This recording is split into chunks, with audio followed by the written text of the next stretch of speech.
Important update about YouTube playlists. Hey everyone. We've received many messages asking why our YouTube playlists aren't showing up. Do we create YouTube playlists? Yes, we absolutely do. So why can't you see them? Honestly, we're not sure. We've been in contact with YouTube support for several months now, but we still haven't received a clear answer or solution. After much discussion, our team has decided to take matters into our own hands.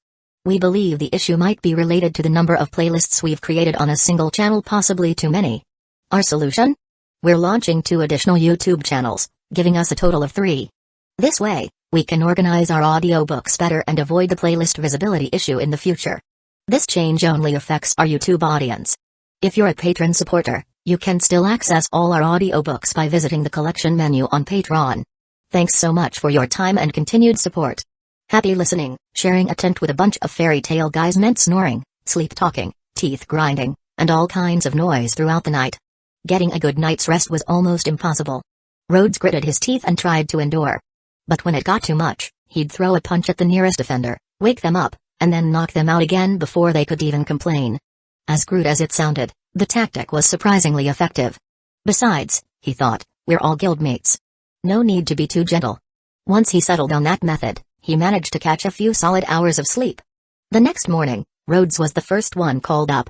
Behind him, the rest of the tent slowly stirred, groaning and stretching.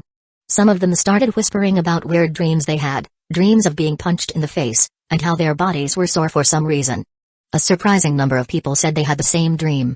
After a brief discussion, they all agreed on the cause. It had to be Phantom Lord's fault. Clearly, the lingering pain from injuries sustained during the battle had carried over into their dreams, making them feel like they were being beaten again. That was the only logical explanation.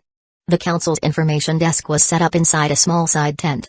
Lehr sat across from Rhodes, with one clerk behind him taking notes and a rune knight standing guard at the entrance. Despite the modest setting, the entire scene felt quite formal. There was even a cup of tea placed in front of Rhodes. He found that oddly touching. Back when he used to share good-looking pictures in the chat, he'd often joke that one day the group owner would invite him for tea. Now, here he was, actually drinking tea under official investigation. Rhodes took a sip out of curiosity. It really just tasted like tea leaves. Lehr pulled out a report and began reading aloud in a clear, businesslike tone. Mr. Rhodes. 19 years old. Skilled in summoning magic and takeover magic. Joined Fairy Tale last July, originally registered as a waiter. Rhodes nodded. That much was just basic guild registration data. Lehr glanced up at him, then continued. Roughly 2 months after joining, began accepting standard job requests. Later went on to complete numerous high-difficulty missions and provided assistance to the council on several occasions. Since the beginning of this year, his task completion rate has increased dramatically, with very few failures recorded. What's especially commendable is his willingness to handle even low-paying or repetitive assignments with care and reliability. He is held in high regard by the citizens of Magnolia. Although still technically listed as a waiter, he has recently taken on responsibilities closer to those of the guild master's assistant. In short, he is a very commendable wizard. Rhodes scratched the back of his head, feeling slightly embarrassed. Most of those dramatic increases in completed missions came from his and Myra's work dates. They'd go out together, take on several overdue guild jobs, and knock them all out while having fun. Even the tedious, low-paying ones weren't so bad when you were spending time with someone you liked. It was like doing a story quest together, and getting paid for it. Who would complain? Still. You even found out those little details? Rhodes asked. Lehr replied without missing a beat. Master Mikrov gave us permission to access Fairy Tale's mission logs. We also conducted in-person interviews around Magnolia. Impressive. Rhodes admitted. He had to give Lehr credit. The guy was thorough. I'm simply doing my job. Lehr said calmly. Now, what I've just read was only the background portion. Let's move to the main issue. As Commander-in-Chief during the final confrontation, how do you respond to the allegation that Fairy Tale violated the Treaty of Non-Aggression by engaging in open battle with Phantom Lord? So they even knew about the Commander-in-Chief title. Rhodes sighed internally. That must have come from Mikrov bragging about him again. Still, he'd already prepared his response. He sat up and began with confidence. First of all, our Fairy Tale Guild. Apologies for interrupting. Lehr said as he adjusted his glasses. Master Mikrov already gave a similar official response. And it sounds too scripted. We'd prefer something more practical. Rhodes. Chapter 355, worthy of being a combination of strategist and demon. Rhodes paused for a few seconds, mentally reorganizing his thoughts. He figured he didn't need to stop entirely just because Lar didn't like his official tone. Instead, he could break things down, present a fact, then follow up with a short explanation. That seemed fair and reasonable. As Lar listened to his revised explanation, he found it harder and harder to imagine how Captain Org would continue pushing blame onto Fairy Tail. This guild wasn't just good at fighting. They were also extremely articulate. Rhodes wasn't just a problem child anymore. He was a problem child who could argue like a lawyer. The questioning continued with more specific, detailed topics. And the more Rhodes answered, the more astonished Lar became. He started to realize something unbelievable. This so-called ordinary wizard might actually understand combat and warfare better than he did, and Lar was the captain of the Council's Forced Detention Unit. Fairy Tail's actions in the Phantom Lord conflict weren't just impulsive or emotional. There was clear evidence of structured tactics, layered strategy, and deliberate decisions. Could this young man be the son of a military general? A noble raised in a battlefield household? Or maybe even the heir of a foreign kingdom playing the part of a humble mage? Just like Heartfilia's heiress, Lucy? After all, every trace of Rhodes's activity only began last year, as if he had suddenly appeared out of nowhere. But in the end, that wasn't Lar's job to question. And Rhodes wasn't the only guild member with mysterious origins. If they went digging deep enough, half the continent's mages would probably have sketchy backstories. What truly mattered was the emblem on Rhodes's arm. That fairy tale mark represented Master Mikarev's trust. That alone was more meaningful than any birth record. Leia glanced at the notes being written behind him and then checked the time. That's all for today. Wait. Rhodes raised his hand politely. I have one more question. Leia gestured for him to go ahead. I know the investigation isn't finished yet, Rhodes said. But I'd like to ask about the damages. Specifically, what's the status of compensation for our guild's losses, and the damage done to nearby businesses when we were protecting our comrades? He didn't particularly want to bring it up like this, but someone had to. And since their cheerful old guild master had conveniently forgotten to mention these minor details while bragging, Rhodes stepped in. Leia nodded. There's no harm in giving you an early answer. We're in the process of verifying the damage on both sides. In principle, the primary party responsible will be expected to pay for damages. Based on our current findings, that responsibility lies with Phantom Lord. If Phantom Lord's remaining assets aren't enough to cover it, then Jose Porla himself, or the specific members who led the assault, will be required to compensate. He didn't say the rest aloud. If those people didn't have the money, well, then it would come down to their willingness to make amends. Still, Rhodes wasn't too worried. Phantom Lord had been a wealthy guild. After this incident, they'd almost certainly be disbanded. Jose, once one of the 10 wizard saints, was practically guaranteed to be stripped of his title and imprisoned. He was the one who initiated a full-scale guild war. No one would defend him now. The investigation continued. The council seemed determined to review every participant in the battle individually. Some would be let off with warnings. Others would face real consequences. Most of the council's scrutiny remained focused on the Phantom Lord side. Fairy Tail, by comparison, was treated far more leniently. Even though they had to remain in the temporary camp, they were allowed to return home now and then to grab clothes or pick up personal items. So Fairy Tail more or less turned the council's quarantine inspection into a summer camping trip. Every day was filled with noise, laughter, and light-hearted chaos.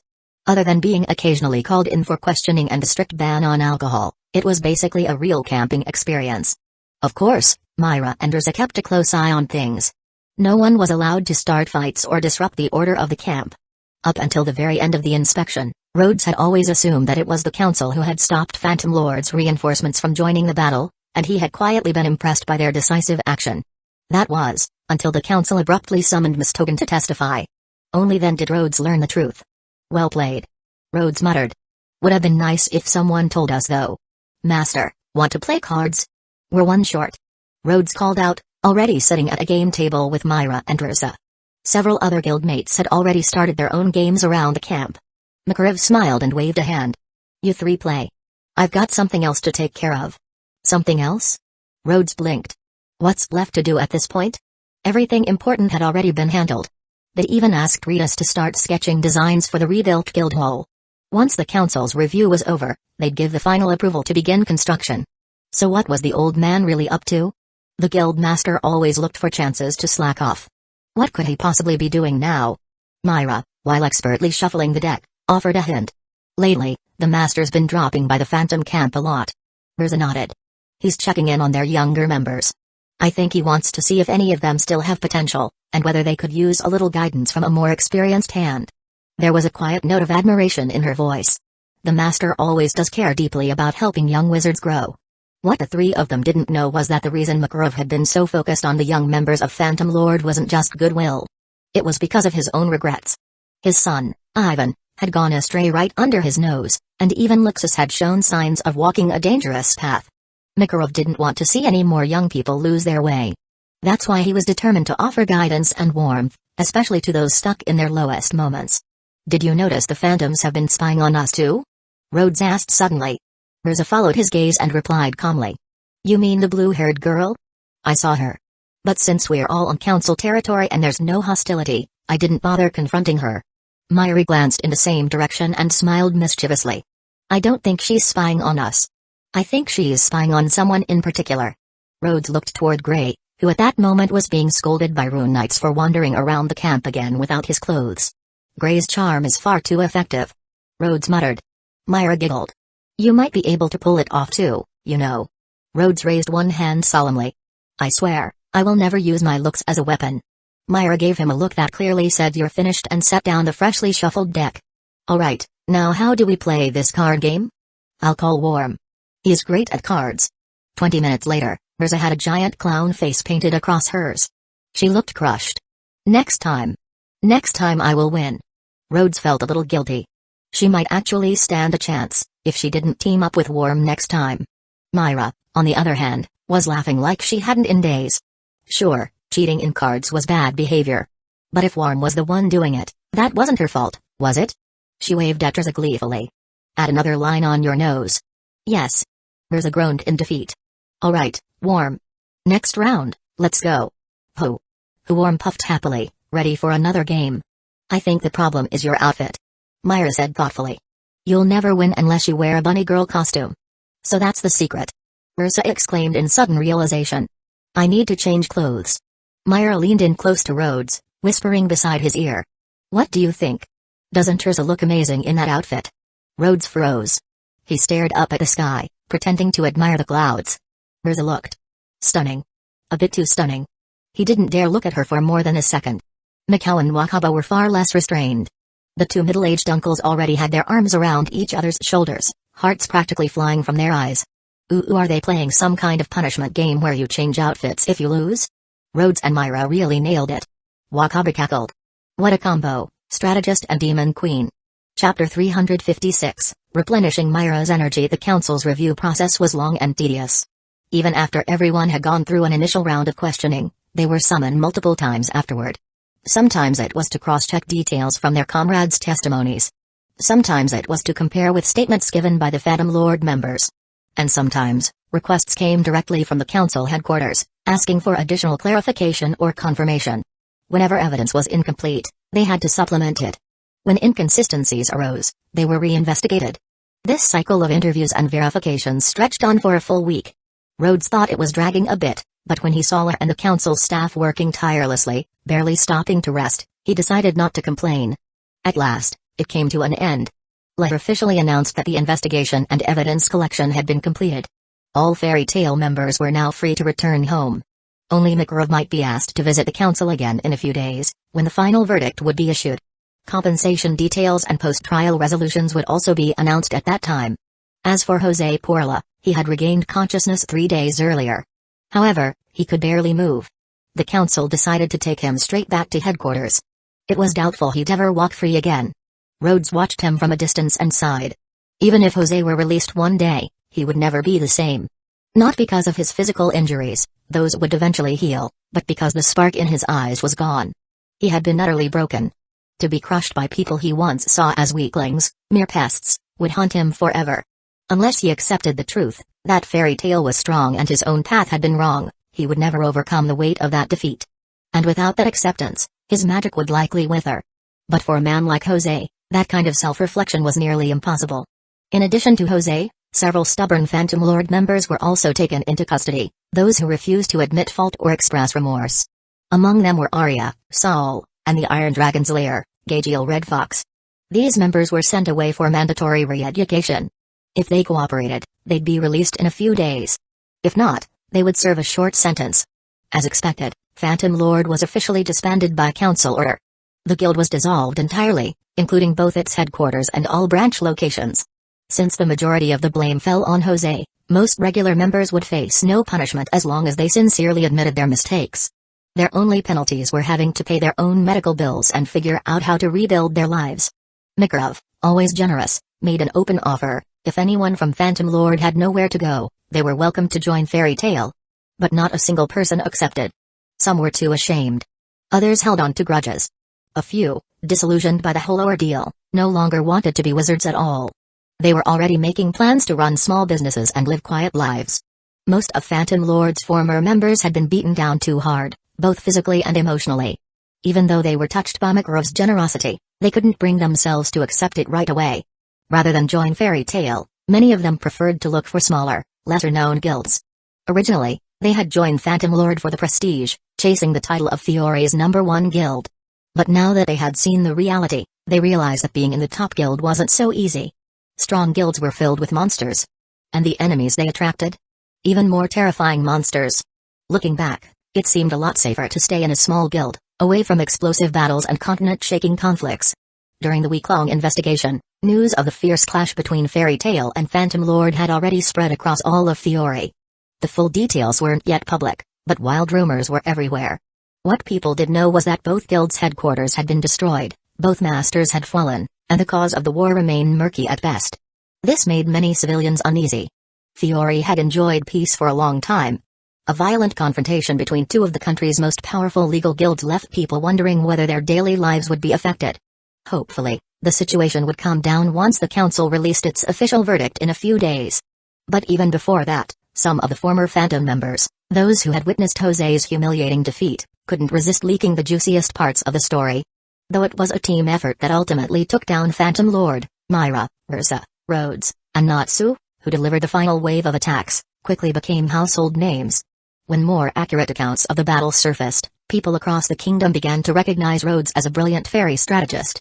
His reputation grew fast, even if he himself wasn't particularly aware of it. In fact, none of them were paying attention to the gossip. The moment Fairy Tail members left the council camp, they threw themselves straight into rebuilding their guild. The first task was organizing and relocating all important records and documents. Makarov oversaw this personally, while the job of cataloging and transporting files was given to the girls, Levi, Lucy, and Lockie. Ursa took charge of leading the demolition team. She organized the removal of damaged sections of the old guild building, sorted out reusable materials, and directed the sale or disposal of what couldn't be salvaged. Natsu, Gray, and Elfman were especially enthusiastic about this part. Smashing things to pieces was something they could do with gusto. Meanwhile, Myra and Rhodes were in charge of gathering essential construction materials like timber and stone. While Lockie could provide some wood using her magic, they didn't want to push her too hard. In addition to supply gathering, the two were also responsible for hiring reliable craftsmen and coordinating with professionals to revise the architectural plans for Fairy Tail's new home. In the past few days, both Master Makarov and Ritas had tried their hand at sketching blueprints for the new guild building. Unfortunately, Makarov's drawings were too abstract to interpret, and Ritas's were so artistic that no one could figure out how to actually build from them. So they were back to square one. After spending most of the day running around town gathering supplies, Rhodes finally paused and reviewed the shopping list in his hand.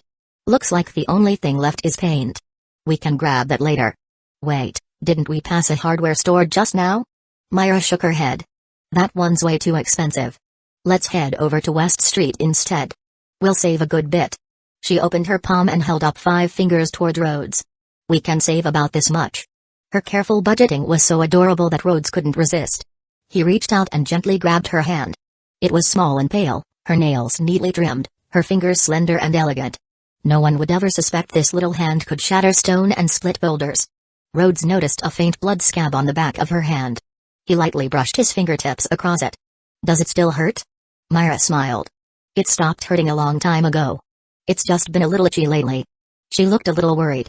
I wonder if it'll leave a scar. It's fine. Rhodes said softly. I like you even if you're covered in scars. He raised her hand to his lips and kissed it. The scab felt rough, but the skin beside it was warm and smooth. Myra pulled her hand back and lightly tapped his shoulder.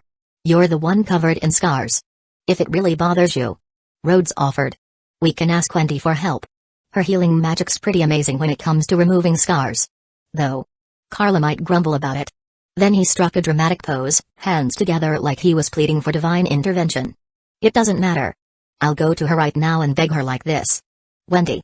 Carla. Please heal Myra's hand. I'll do anything. How's that? Or should I throw in another line just for flair? Myra flicked his forehead. What other line? Don't be so dramatic. But she couldn't help smiling. The worry in her heart quietly faded away. Then Rhodes wrapped his arms around her. Okay. He whispered. Your turn to charge me up. Charge you? Myra blinked. It's kind of like recharging a magic crystal. Rhodes said, resting his chin lightly on her shoulder and breathing in the scent of her hair.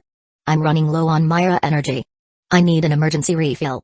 All right, Myra giggled and hugged him back. After a few moments of warm silence, she asked. So, how long are you planning to hold me like this? Rhodes closed his eyes and smiled. Let's start with 100 years. Chapter 357, accidentally helping the master make a decision. Saying 100 years was easy. In reality, both Rhodes and Myra were starving, so they had no choice but to pause the moment and find something to eat. As they walked, Rhodes noticed something else. Myra's hair wasn't quite the same as before. It seemed rougher, likely damaged during the battle.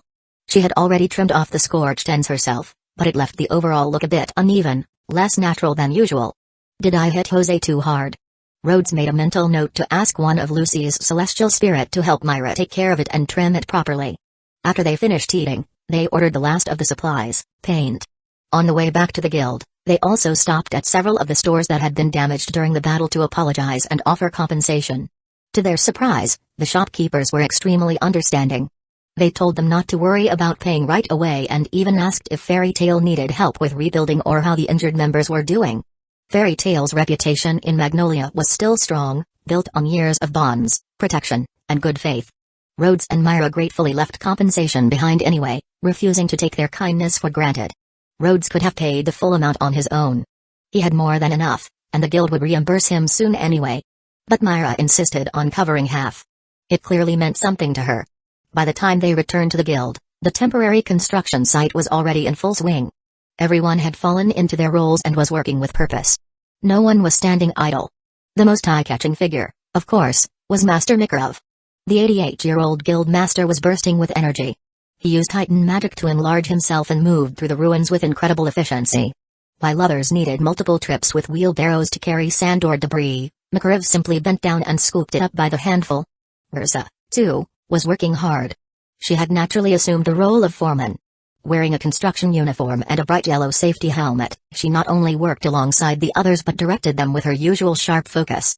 Kana, having been held back for days under investigation, seemed to be letting loose.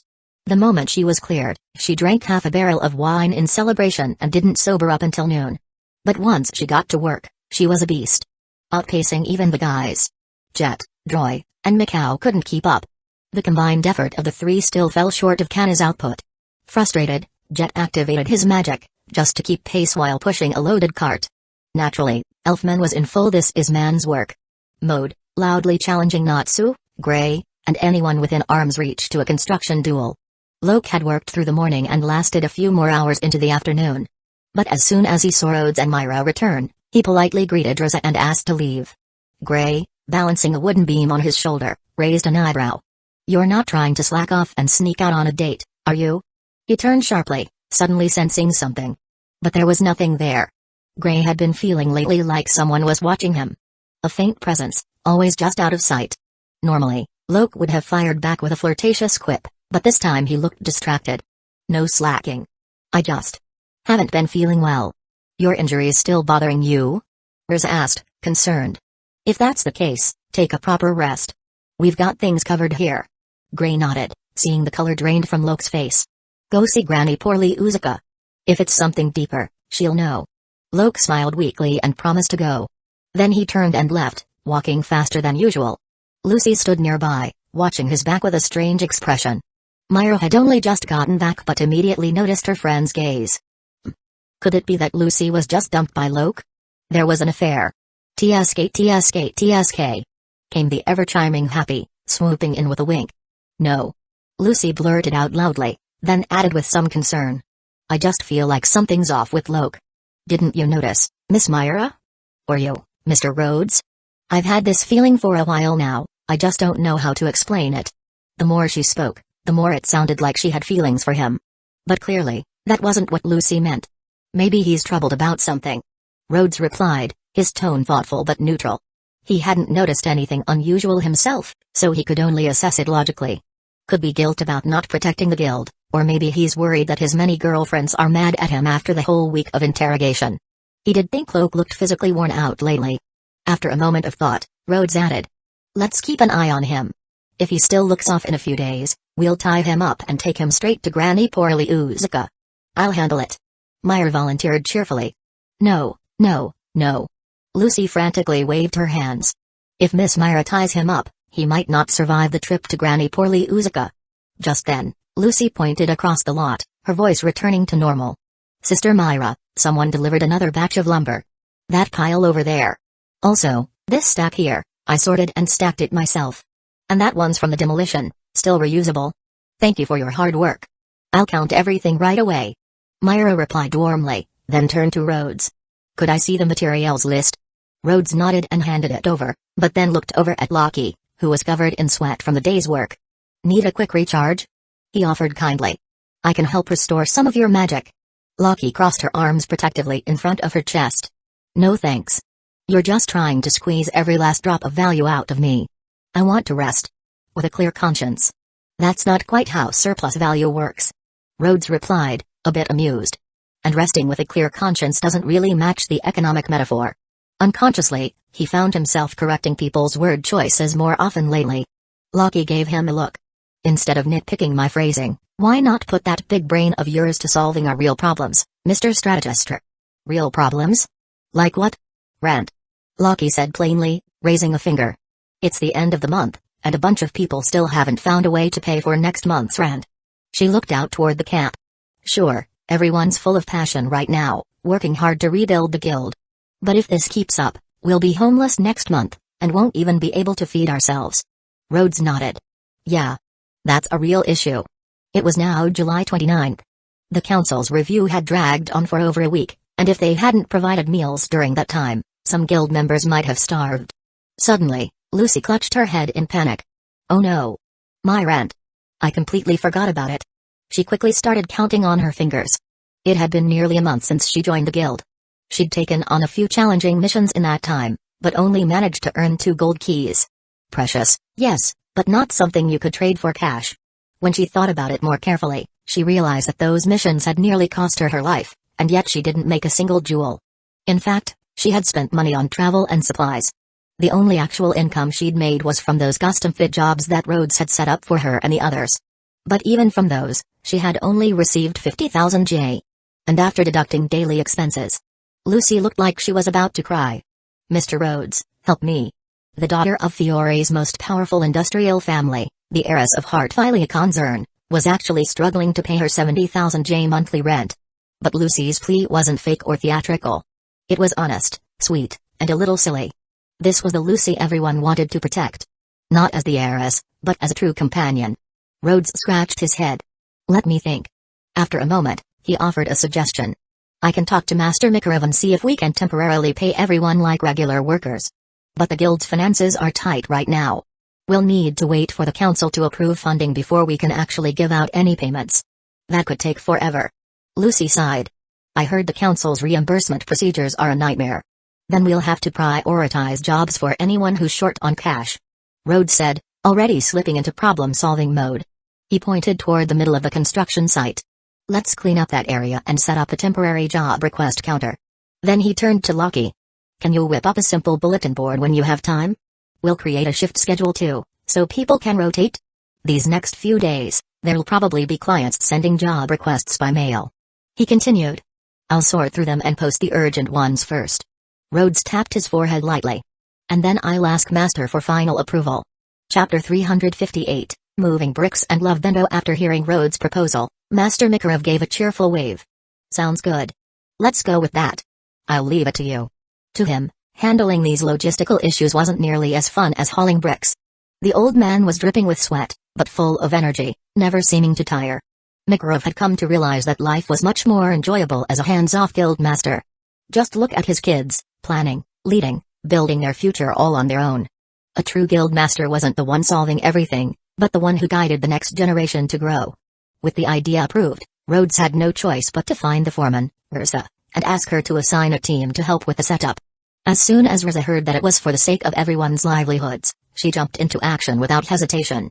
She personally led the team, with Kana charging ahead like a storm, and Elfman, Natsu, and Gray, the trio of muscle and mayhem, acting as her top lieutenants. With such firepower, the whole operation moved quickly. As for Rhodes, he headed down to the basement to dig through old mission records. Some of the tasks were leftovers from before the conflict with Phantom Lord. Others had piled up during the past 7 or 8 days.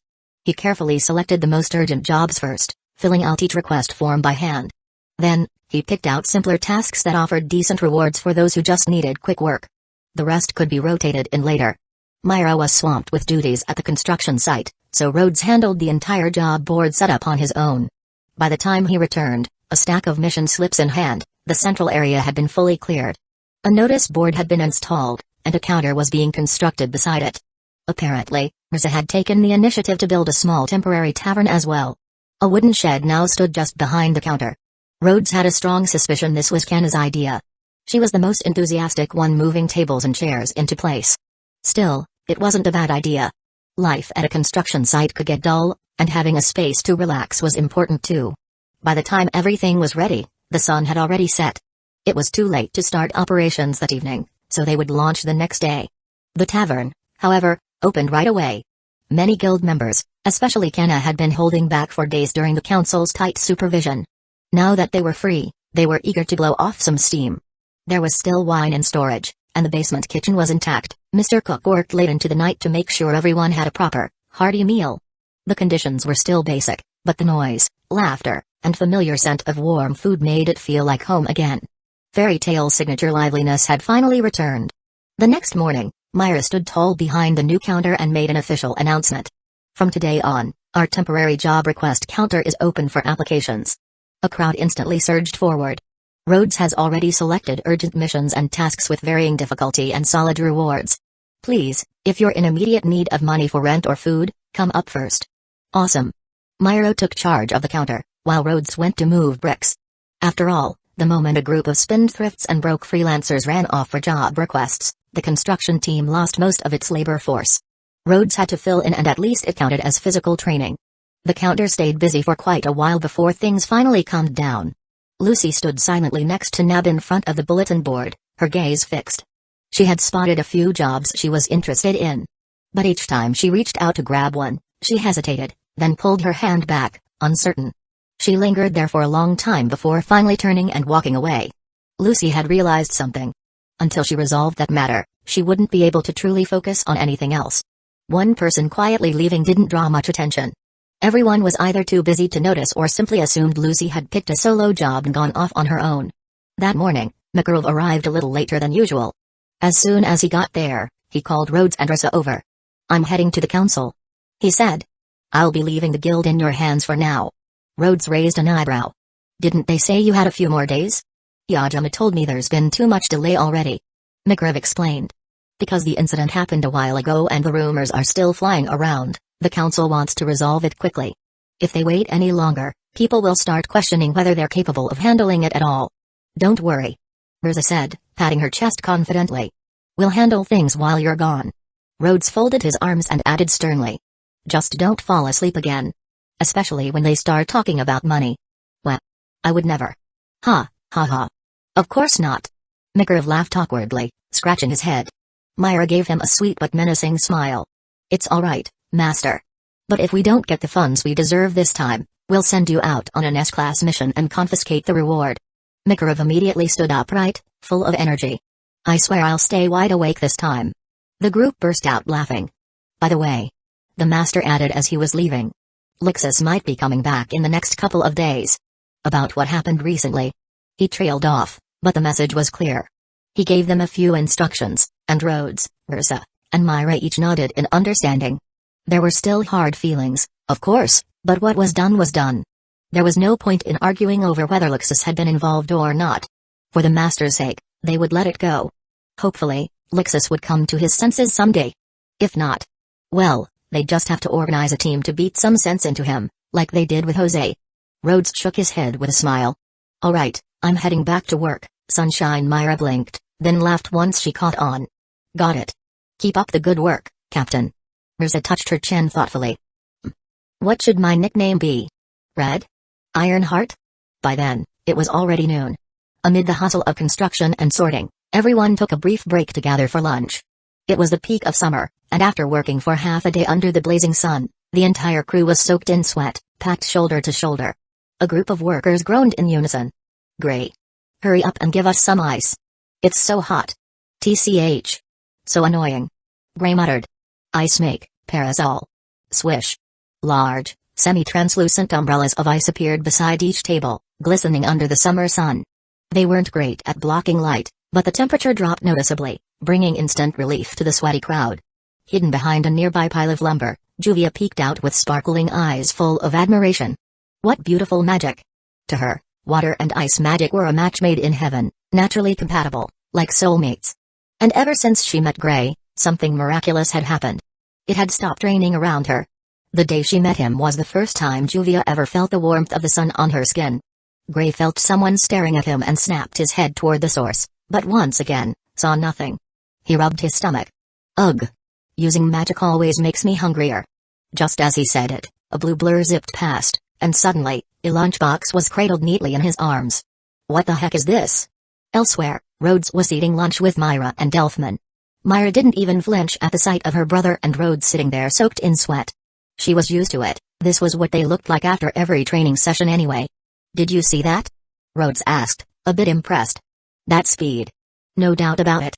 One of the top 4 elemental users. Myra chuckled softly. Funny. She didn't move that fast back when I fought her. Elfman furrowed his brows. Why is she even here? Revenge for Phantom Lord? Rhodes raised a brow. You think she'd bring a lunchbox for revenge? That's a love lunchbox, Elfman. He gave Myra a meaningful look. A love lunchbox. Without missing a beat, Myra picked up a piece of meat and popped it into Rhodes's mouth. What are you staring at? Her eyes seemed to say. It's not like I've never made one for you before. After a moment of mock seriousness, she smiled and added. Would you like that kind of lunchbox again? I could ask Elfman to make it for you tomorrow. Rhodes nearly choked. Elfman's face went pale with horror. Sis. As expected of the demon Myra Jane, she could take down 2 grown men with a single sweet sentence. Chapter 359, you said Lucy was cute, and you hugged her. Gray didn't dare eat the lunchbox, so Natsu snatched it away. In the corner, Juvia pouted in disappointment. She had gotten up early in the morning to make that lunch. Ooh, this is really good. Delicious. Natsu mumbled as he devoured it. But since it was Gray's, he at least asked. Want a bite? Gray declined. Forget it. He looked around. Come to think of it, I haven't seen Lucy all morning. Did she head out on a job? Natsu answered through a full mouth. She's probably still at home, yeah? Maybe drooling all over her pillow. Happy suggested. Why don't you just ask Myra and Rhodes? Good idea. Gray nodded and headed to the counter. Rhodes set down his chopsticks and replied. I think I saw her hanging around the mission board earlier. Didn't she ask you to team up on a request? No. Myra said firmly. Lucy didn't take any jobs. She looked at the board for a while, then left.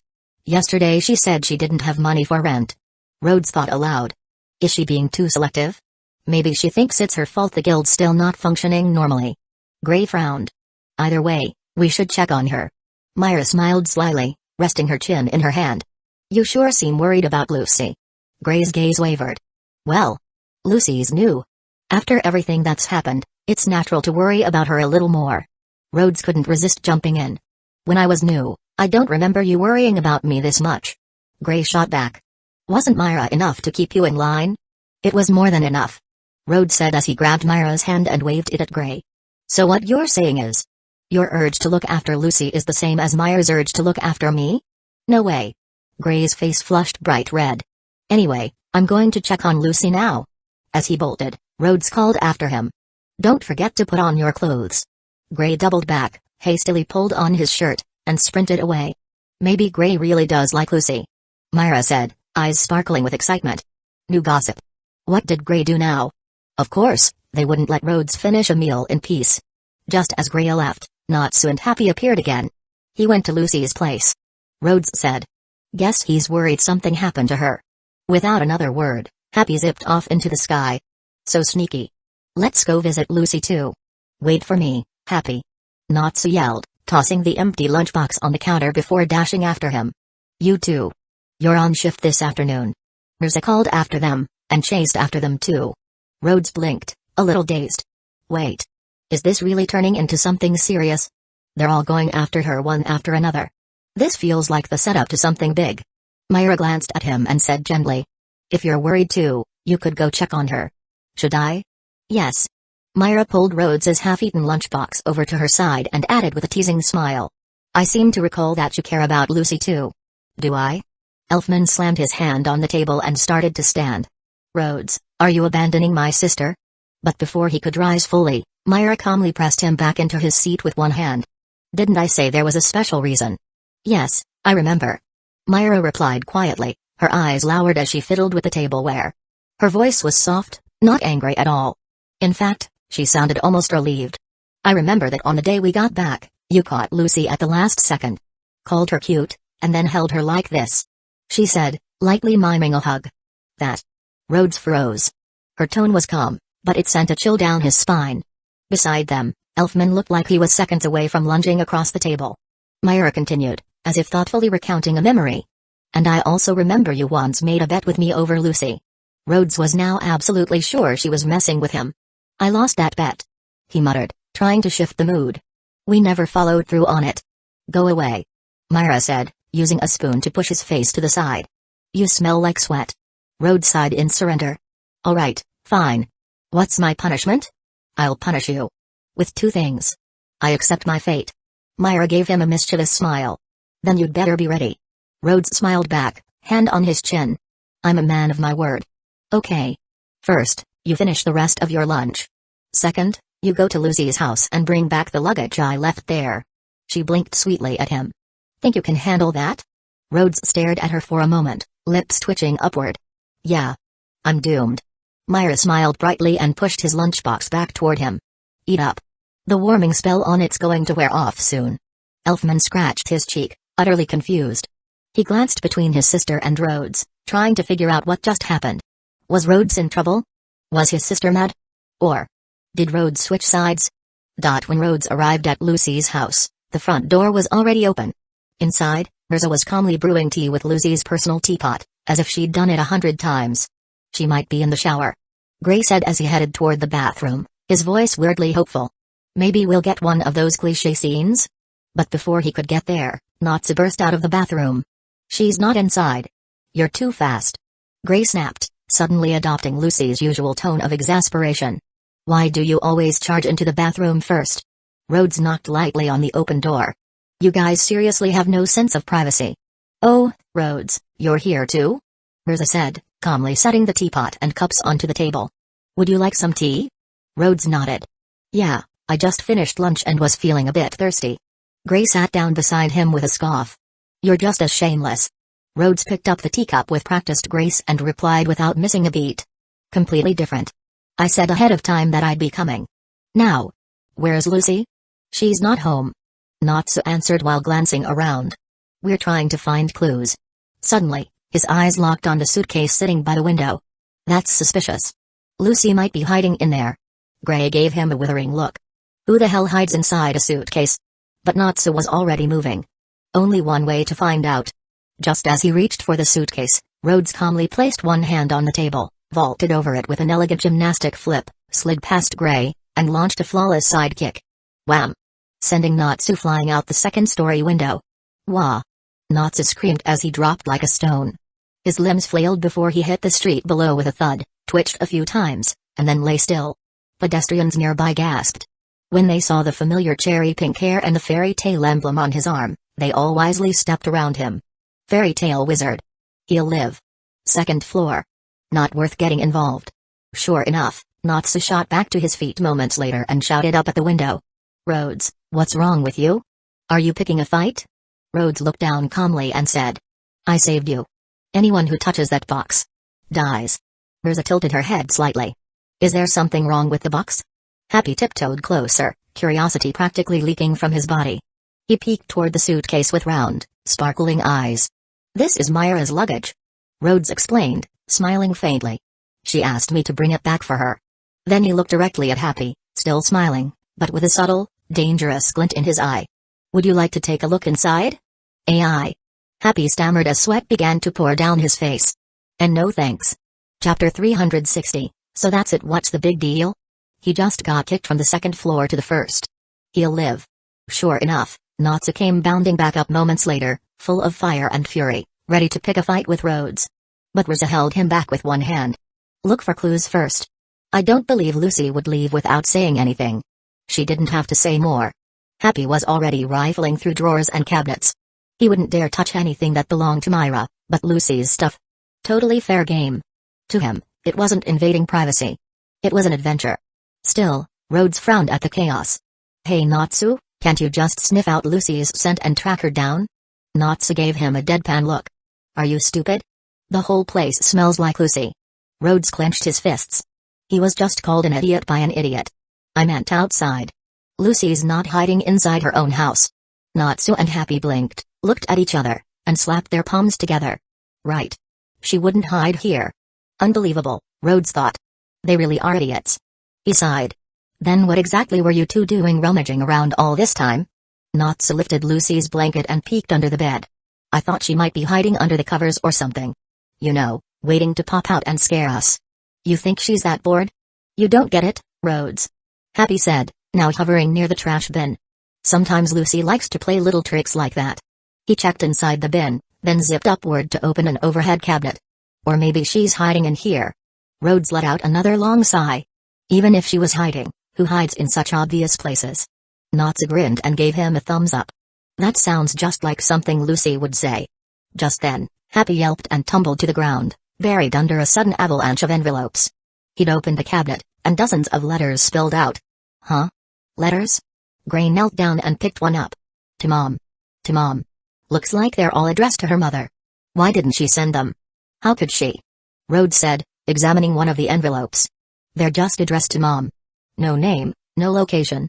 I don't think she ever intended to send them at all." It was only a guess, but deep down, Rhodes feared Lucy's mother might be. Before he could finish the thought, Natsu had already opened a letter and started reading aloud. "Mom, I finally joined Fairy Tale, the guild I've always dreamed of. The people and the things here are totally chaotic, but it's amazing. Haha, that probably sounds contradictory, but I really love it here." Gray winced. "Hey, don't read other people's letters. That's private." But Natsu ignored him completely and moved on to the next one. "This is why I kicked him out the window earlier," Rhodes thought. He never listens. "Mom, today I met Miss Rizza. She's really cool and beautiful." Rizza blushed slightly, caught off guard by the unexpected compliment. "All right, that's enough. Lucy's here." Rhodes raised a small piece of paper he'd just found on the desk. "You all searched high and low and didn't even bother to read the note in plain sight. Lucy must have known someone would barge in eventually, so she figured it was fine to just leave a note." Thinking about that, felt a little sad. "Home?" Everyone echoed in shock. "She really went back? Is she still blaming herself?" "Not necessarily," Rhodes said after a moment of thought. "I remember her mentioning something before. That she wanted to speak with her father and settle things once and for all." "You mean the same father who tried to drag her home?" Rizza asked. "Could it be dangerous?" "Hard to say," Rhodes admitted. "If her father's the controlling type, there's a chance she'll run into trouble." "Should we go check on her?" Natsu, Happy, and Gray all answered at once. Of course. The location of the Hartfilia estate was well known. That wasn't the problem. Normally, they would take the train. But Natsu pointed out that waiting for the next departure would take too long. Lucy might already be in trouble by then. And so, he insisted, it would be faster to ride a crab straight there. Rhodes had a sneaking suspicion Natsu's real reason was avoiding the train altogether, but he couldn't argue with the logic. Lucy had already been on the road for a while. The sooner they caught up, the better. Mirza and Gray rode one crab. Rhodes, Natsu, and Happy took the other. As the crabs scuttled quickly out of the city, Rhodes pulled out his notebook and scribbled a short message explaining their departure. He handed it to a raptor and sent it flying back toward the guild. Not long after, the raptor returned with a reply. Rhodes grinned after reading it, jotted down another note, and sent it back. The two raptors passed messages back and forth mid-journey like kids exchanging notes in class. They kept going until the distance grew too wide and the response time too slow. Gray finally asked. "All right, what exactly have you two been doing since we left Magnolia?" "I've just been updating Myra about our location," Rhodes said casually. "Otherwise, Lucy disappears, Then we disappeared, and everyone back at the guild would go crazy with worry. Oh. Riza lowered her head slightly. I didn't think of that. She always reflected sincerely when she missed something important. I was so focused on chasing after Lucy, I forgot something so basic. The master even asked me to help take care of the guild. I'm so unqualified. Gray frowned slightly. Did you really need to send that many messages? Happy raised a paw. And he was smiling the whole time like a creep. Rhodes grabbed Happy midair and gave his squishy cat face a gentle tug. By the way, we were discussing project assignments. Got any complaints? If so, I can have you carry cement when we get back. Happy immediately panicked.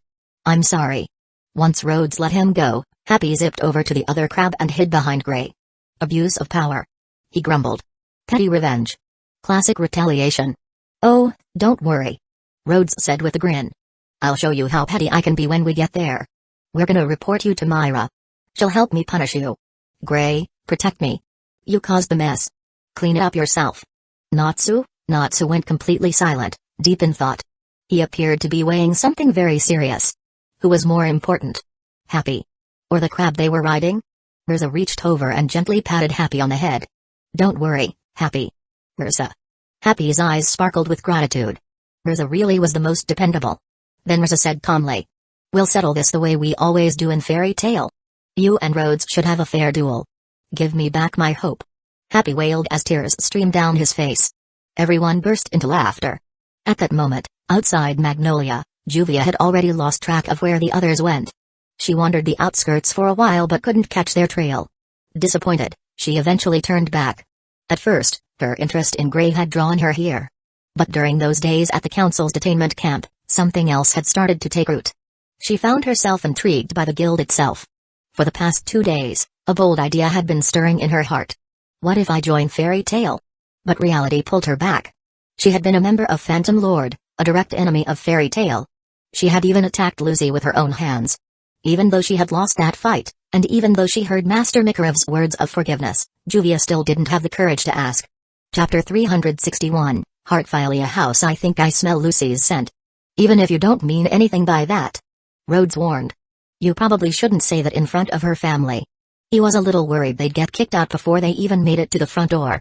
Sure, their current Lucy search team was made up of some of the most capable, and chaotic, members of Fairy Tale, but that didn't mean storming into the Heartfilia estate was a good idea. Gray folded his arms, unimpressed. You don't need a nose for this. The biggest building in the area is clearly Lucy's house. Put your clothes on first. Mirza reminded him flatly, then let out a sigh. As expected from one of Fiori's wealthiest families. That house is even bigger than Cathedral. No, bigger than the entire Grand Council's meeting hall. Rhodes nodded. It was so massive, demolishing it would take several minutes at the very least. They headed straight toward the Grand Estate. But before they could reach the front gate, a man stepped forward to block them. He appeared to be a guard or possibly a private security officer. You are approaching the Heartfilia estate. May I ask who you are? Mirza answered confidently. We're wizards from Fairy Tale. Companions of Lucy. We've come to see her. The lady's friends? The guard blinked, then nodded. Please wait a moment. He ran toward the courtyard and spoke to a maid, Mrs. Spett, who had cared for Lucy since she was a child. If they looked closely, the courtyard was full of people. Maids, gardeners, staff. At least 20 people were in sight, and that was just the exterior. Who knew how many were inside that huge mansion? Gray muttered. And to think Lucy is used to living alone. Happy added. She's also totally self-reliant. Rhodes quipped. And yet you guys barge into her place like it's your guild dormitory. Natsu laughed loudly, not at all ashamed. Because she's Lucy. Lucy of Fairy Tale. Because she was Lucy, she could adjust to worrying about rent each month. Because she was Lucy of Fairy Tale, she tolerated their messes, chaos, and relentless teasing. That's not an excuse to bully her all the time. Rhodes pointed out, holding his head high. Sure, I bully her too, but only with words. Just then, Mrs. Spett returned with the guards. I'm very sorry, but Master Jude is having a serious conversation with Miss Lucy right now. They are not to be disturbed. Please wait here for a while. She looked toward them with a kind smile. If you don't mind, would you like to come in for some refreshments? Mrs. Spett was fond of Lucy, who had few friends her own age growing up. She knew full well that Master Jude didn't approve of the Fairy Tale crowd, but even so, she wanted to welcome them quietly. Natsu's eyes lit up. Refreshments? Any fish? Happy added as he flapped forward eagerly. But before they could rush inside, Mirza grabbed Natsu by the collar and Happy by the scruff, holding them like two unruly kittens. No need. Thank you for your kindness, but we'll come back later. Dragging the pair with her, she turned, and the group reluctantly followed. Of course, Mirza's idea of later meant maybe a few seconds. Given the chance that Lucy might be under pressure from her father, no one hesitated. They immediately agreed to sneak in. Even someone as level-headed as Rhodes knew what was coming. Naturally, he joined in. This wasn't mischief. This was a plan. They found a secluded spot behind the estate. Happy carried Natsu. Raptor carried Ursa. Rhodes took Gray. One by one, they flew to the mansion's rooftop. Happy peeked through the windows, searching until he spotted the room where Lucy and Jude were seated. Once located, the team rappelled down the wall with ropes, quietly lowering themselves to the windowsill, where they all pressed close, lying in a row to eavesdrop. The ropes had been provided by Ursa. She had even brought along a set of stealthy black tights for the occasion, though it was a shame she didn't get to use them now. Once everyone was in place outside the window, they began to hear a deep, commanding male voice from inside the room. This marriage would be very meaningful for the future of the Hartfilia family. Then came Lucy's voice, soft and filled with disappointment. Father. Her words were immediately brushed aside. That's all I wanted to say. You can return to your room. But Lucy didn't back down. Her voice sharpened with resolve. Please don't misunderstand. I didn't come back here to compromise with you. I came to tell you my decision. What? You can't just decide my marriage like this. I have my own life to live. There was a pause. The man's voice shifted, surprised. Lucy? He wasn't used to hearing his daughters speak to him like this. If you hadn't done what you did, maybe I could have still reasoned with you. But you crossed the line the moment you tried to hurt my friends. A tearing sound followed. Lucy ripped the luxurious dress she'd been made to wear and shouted. Don't ever go after Fairy Tale again. If you do, the entire guild will see you as an enemy. That includes me. Do you have any idea what you're saying? You know better than anyone the power and wealth the Hartfilia family holds. It doesn't matter. I don't want your money. I don't want this house. I want a place that accepts me for who I am. Fairy Tale is my true home, and it's warmer than this mansion ever was. As long as I'm with my friends, I'm not afraid of anything. Not even the power of the Hartfilia name. Outside the window, Natsu trembled with excitement. Lucy's words hit him hard, and he was about to shout in support. Rhodes was faster. He scooped up Happy and used him to plug Natsu's mouth before he could make a sound. Mirza was visibly moved too. Tears welled up in her eyes. That was beautiful. So well said. Rhodes didn't take any chances. He yanked off Gray's shirt, since he'd taken it off again anyway, and stuffed it directly into Mirza's mouth. Gray turned to Rhodes with wide, horrified eyes. He had just silenced Mirza. Mirza. Was he out of his mind? Rhodes shot Gray a glare that said, Don't drag me into this. You're the one who decided to strip right now. Then from inside the room came a sudden voice. Who's over there? It was a bit too blatant for all of them to be lying flat against someone's mansion wall. At first, the guards below thought they were just servants cleaning the windows. But it quickly became suspicious when none of them moved for several minutes. Without hesitation, the group scrambled back up to the roof. Down below, Lucy opened the window and looked out. The courtyard was already in chaos. There are intruders. Someone snuck onto the property. One of the guards shouted. Find them immediately. Protect the master and the young lady. Who else would sneak into the Hartfilia estate like this? Lucy sighed. She already had a pretty good idea. She shut the window and took a moment to compose herself. Her voice softened. That's all I wanted to say. If Mom were still here, she'd support me, I know she would. Goodbye, Father. That final line hit Jude like a blow to the chest. For a moment, as he looked at his daughter's retreating figure, he thought he saw the silhouette of Layla reflected in her. He couldn't utter a word. Layla. Would you have supported her too? I told you not to make any noise or sudden movements. You got us caught, didn't you? Rhodes said sharply, immediately passing blame like a veteran teacher scolding misbehaving students. Sorry. The trio and the cat replied in perfect sync, bowing their heads like kids caught passing notes in class. Rhodes' plan had obviously been flawless. If anything went wrong, it was clearly their fault. You're doing double shifts when we get back. That's your punishment. Yes. Now that they had confirmed Lucy was safe, everyone finally relaxed. Just more labor? No problem. Gray stretched. Well, if she's not being locked up or anything, can't we just go see her normally? Snacks. Natsu murmured dreamily. His mind had never left the refreshment offer. Fish. Happy sighed, just as lost in the thought. Mirza smiled. Forget it. Lucy's given up the young lady lifestyle. When she comes back, she'll want us to help her earn rent again. Rhodes let out a long sigh and said with heartfelt gravity, next time, please try not to destroy everything in your path. It would really help Lucy and the master sleep easier. Yes. They replied again, just agreeing for now. Whether they'd actually manage to behave was another story. Chapter 362, Unintentional Display of Wealth is the most deadly. Lucy didn't rush back to find her companions right away. Instead, she changed into her usual clothes.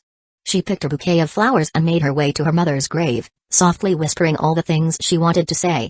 The Hartfilia family cemetery was as grand as one would expect. There were dedicated caretakers who tended it daily.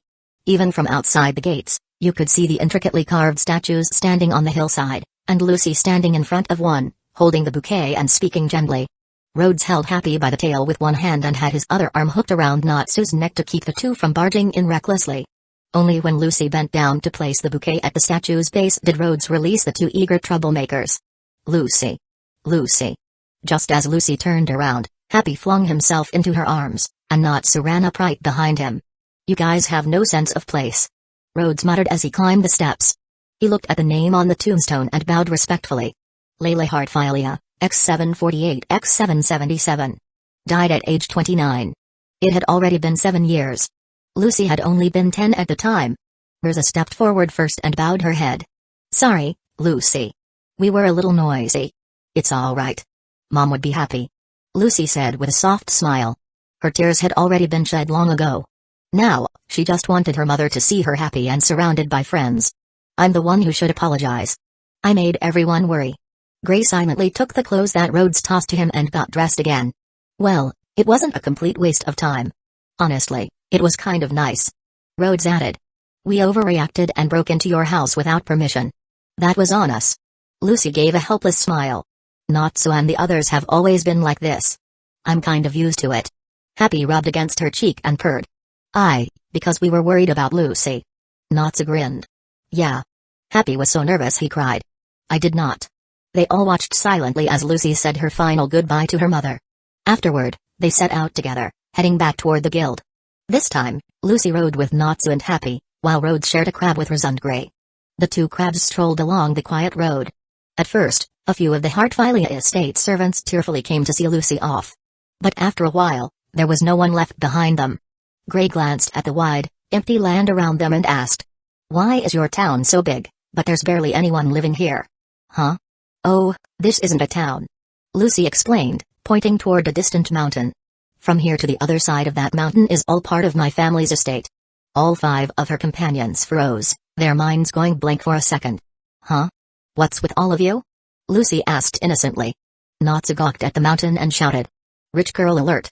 Gray pointed in the same direction. You just casually dropped something unbelievable. Mirza put her hands on her hips and stared up at the sky. Ah. The sky is so blue today. What a beautiful sunset. Even Mirza broke. Happy tugged on Rhodes's sleeve. Rhodes, say something. Lucy. Rhodes said calmly, much more composed than the rest.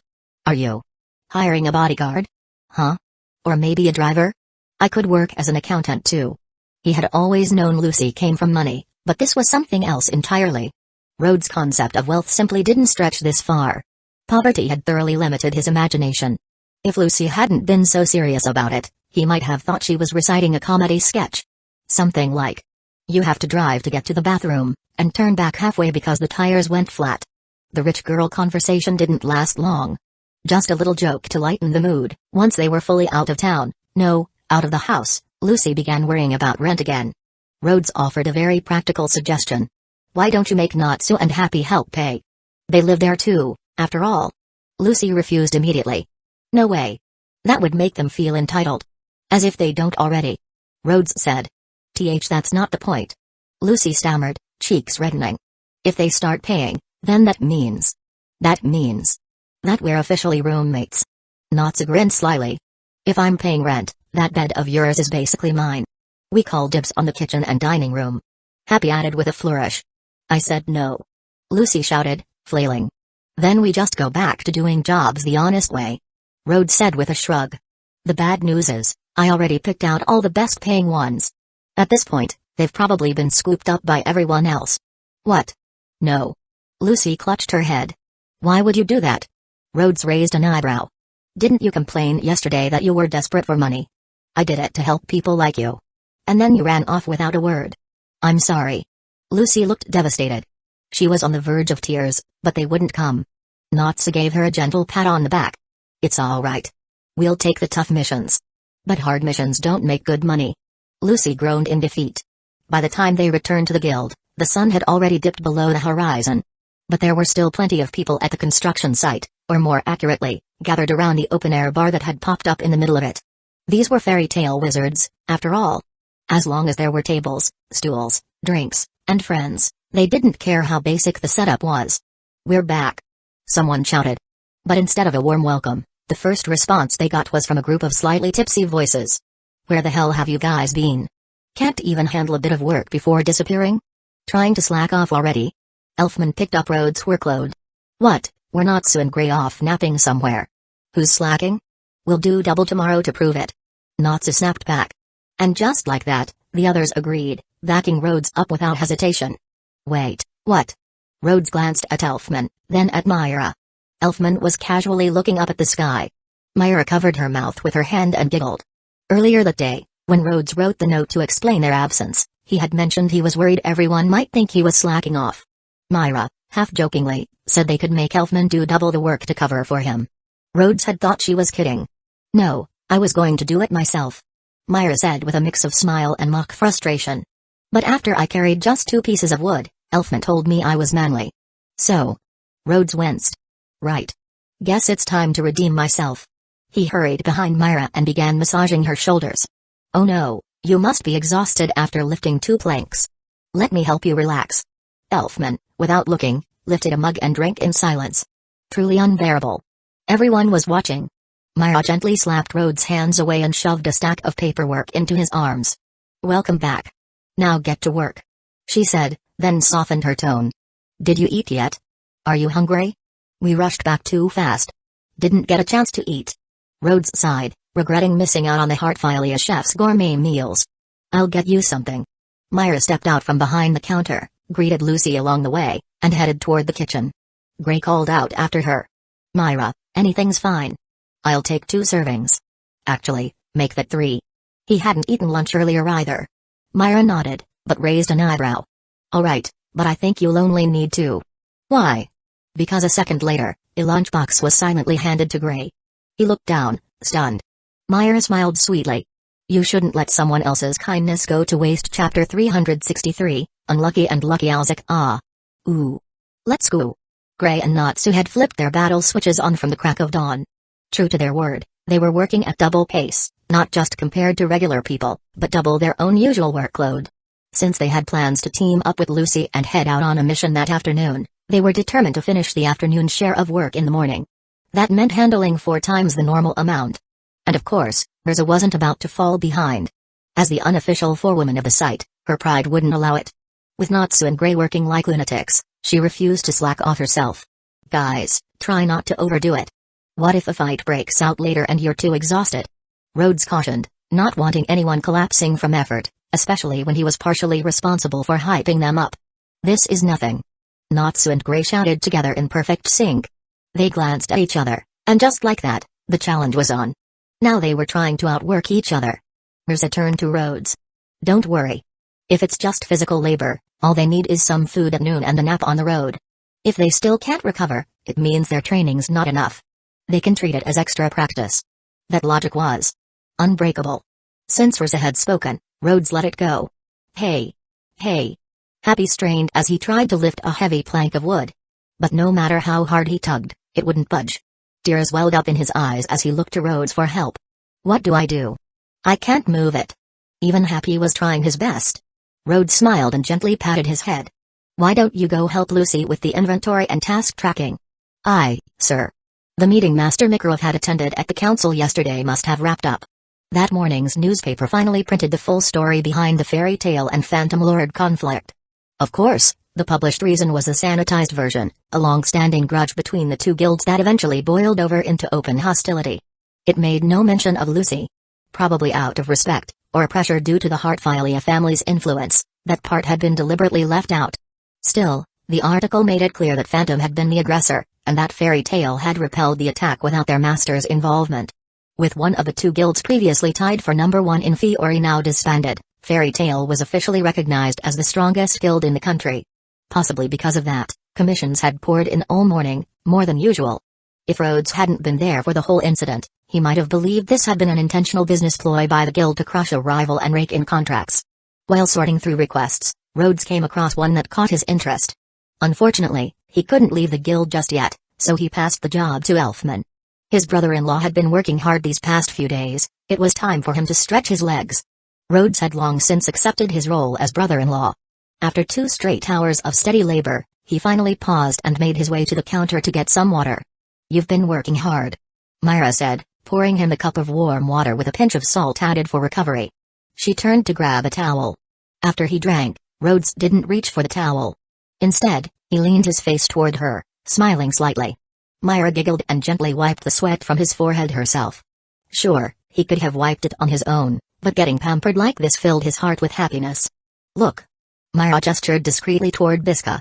The green-haired sharpshooter was watching the two of them with envy, and quickly looked away when Rhodes caught her staring, cheeks flushing red. Rhodes turned back. "She and Alzik still haven't made progress?" Myra sighed softly. They were so close to making progress. Rhodes poured himself another glass of water, curiosity rising. "What happened?" She loved that curious expression on his face. Myra's eyes lit up, shifting into full gossip mode. "So, I heard that Biska bought flowers recently." "Bought flowers?" Rhodes raised an eyebrow. "Wait, is she trying to follow your example? Are all the girls in Fairy Tail this fierce?" Myra lightly smacked him. "What does that have to do with me?" "Well, maybe a little," she admitted with a slight pout, lips pressed and lower lip jutting out just enough to look adorably annoyed. All right, I'm listening. Go on." Myra leaned closer, her voice turning mysterious. "It's connected to Ursa, actually. You know Biska and Ursa are on good terms, right?" Rhodes nodded. "Yeah." She asked Ursa for advice, but Ursa just told her she was useless when it came to love. Still, Biska worked up the courage, bought a bouquet that night, and planned to confess the next day. "And then?" Rhodes asked. Those 2 words, "and then," were like a magic trigger for Myra. The moment she heard them, her eyes sparkled even more. Then. Myra dramatically paused, savoring the moment, before finally letting out a hopeless little sigh. "Then the guild got attacked by Phantom Lord." "Wait." Rhodes blinked. "She planned to confess the day before the Phantom attack?" Myra nodded with a sympathetic expression. "Yep. It was just bad timing. After something like that, there was no way to go through with a love confession. Then came the guild battle, the council's investigation, the stress, the fatigue. The flowers Biska had bought had long since withered. At first, she had been brave. Then her courage wavered. And now, she was just emotionally drained. Not quite at her limit, but clearly not in any shape to go through with it. Poor Alzik. Or maybe lucky Alzik, depending on how you looked at it." Rhodes let out a deep sigh of disappointment. What Rhodes and Myra didn't know was that Biska had originally wanted to talk to Myra about her feelings. Unfortunately, both Myra and Rhodes hadn't been at the guild at the time. And that infamous line Rizu gave? She'd only said it because she got flustered. And she even brought up, "Maybe you should learn from Myra." Rhodes raised a brow again, clearly intrigued. "Wait, how did you know all this?" "I doubt Biska would go around telling people. She'd be way too embarrassed." Myra gave him a playful smile. "Hee, that's a girl's secret. In truth, when that many girls live together in the dorms, secrets don't stay hidden for long. Someone always knows something. And when that someone says, 'I'm only telling you,' well, it usually doesn't end there." Just then, Lucy walked over, holding a notebook. "Miss Myra, Mr. Rhodes, we finished logging the materials that arrived this morning." I helped too." Happy chimed in proudly. "Thank you both for your hard work," Myra said kindly, placing the notebook aside and pouring juice for the 2 of them. She even dropped in a few ice cubes. "Actually, Lucy, there's something else I wanted to ask you about," Rhodes added, suddenly remembering something important. "What is it?" Lucy tilted her head. "Myra's hair got a little singed during the last battle. Think you could ask Cancer to help with it?" "Of course." Lucy turned to her key pouch without hesitation. "Open, Gate of the Crab, Cancer." With a burst of light, the flamboyant celestial spirit appeared, twirling his scissors. "Need a cut?" Lucy gestured toward Myra. "It's for Miss Myra today." Cancer paused, then brightened. "Ah, I remember you. The lovely lady who wanted to learn magic from me. By the way, let me say again, your hair is gorgeous. Thank you. Myra said with a soft smile as she sat down, letting Cancer tend to her hair. Her gaze drifted toward Rhodes as she smiled again, her eyes sparkling with quiet joy. Chapter 364, Confrontation with Lex's Cancer took great pride in his hair care magic and explained it to Myra in detail while he worked. Rhodes listened in as well. After all, if his wife needed hair care in the future, it was good to be prepared. While he spoke, Cancer waved his twin scissors through the air, and Myra's slightly dried and damaged hair began to shimmer and flow smoothly again. After the treatment, he styled her hair into a simple half-up look. The result was elegant, soft, and gently relaxed, perfectly balancing intelligence and warmth with a touch of natural charm. Cancer pulled out a small mirror and held it up to her. Today's recommended style. Myra ran her fingers across the tied section at the back of her head, then tilted her head from side to admire it. Finally, she turned to Rhodes with bright eyes. What do you think? Does it look good? It looks amazing. Rhodes replied without hesitation. Thanks, Cancer. And thank you too, Lucy. Lucy smiled, hands clasped. I think Miss Myra looks beautiful like this. As long as you're happy with it. Cancer gave a stylish pose and vanished with flair. Myra beamed. Maybe I should wear my hair like this more often? Yes, yes, yes. I've already memorized it. Next time I'll. Rhodes suddenly vanished mid-sentence, reappearing behind Myra and Lucy in a flash. Bang. He raised his hand just in time to block a table flying toward them at high speed. What? Lucy flinched, nearly getting struck. Rhodes narrowed his eyes. That impact had been heavy. Someone was fighting again. Happy hovered in with a warning. It was Versa. She and Lexus seemed to be arguing. S-Class Lexus?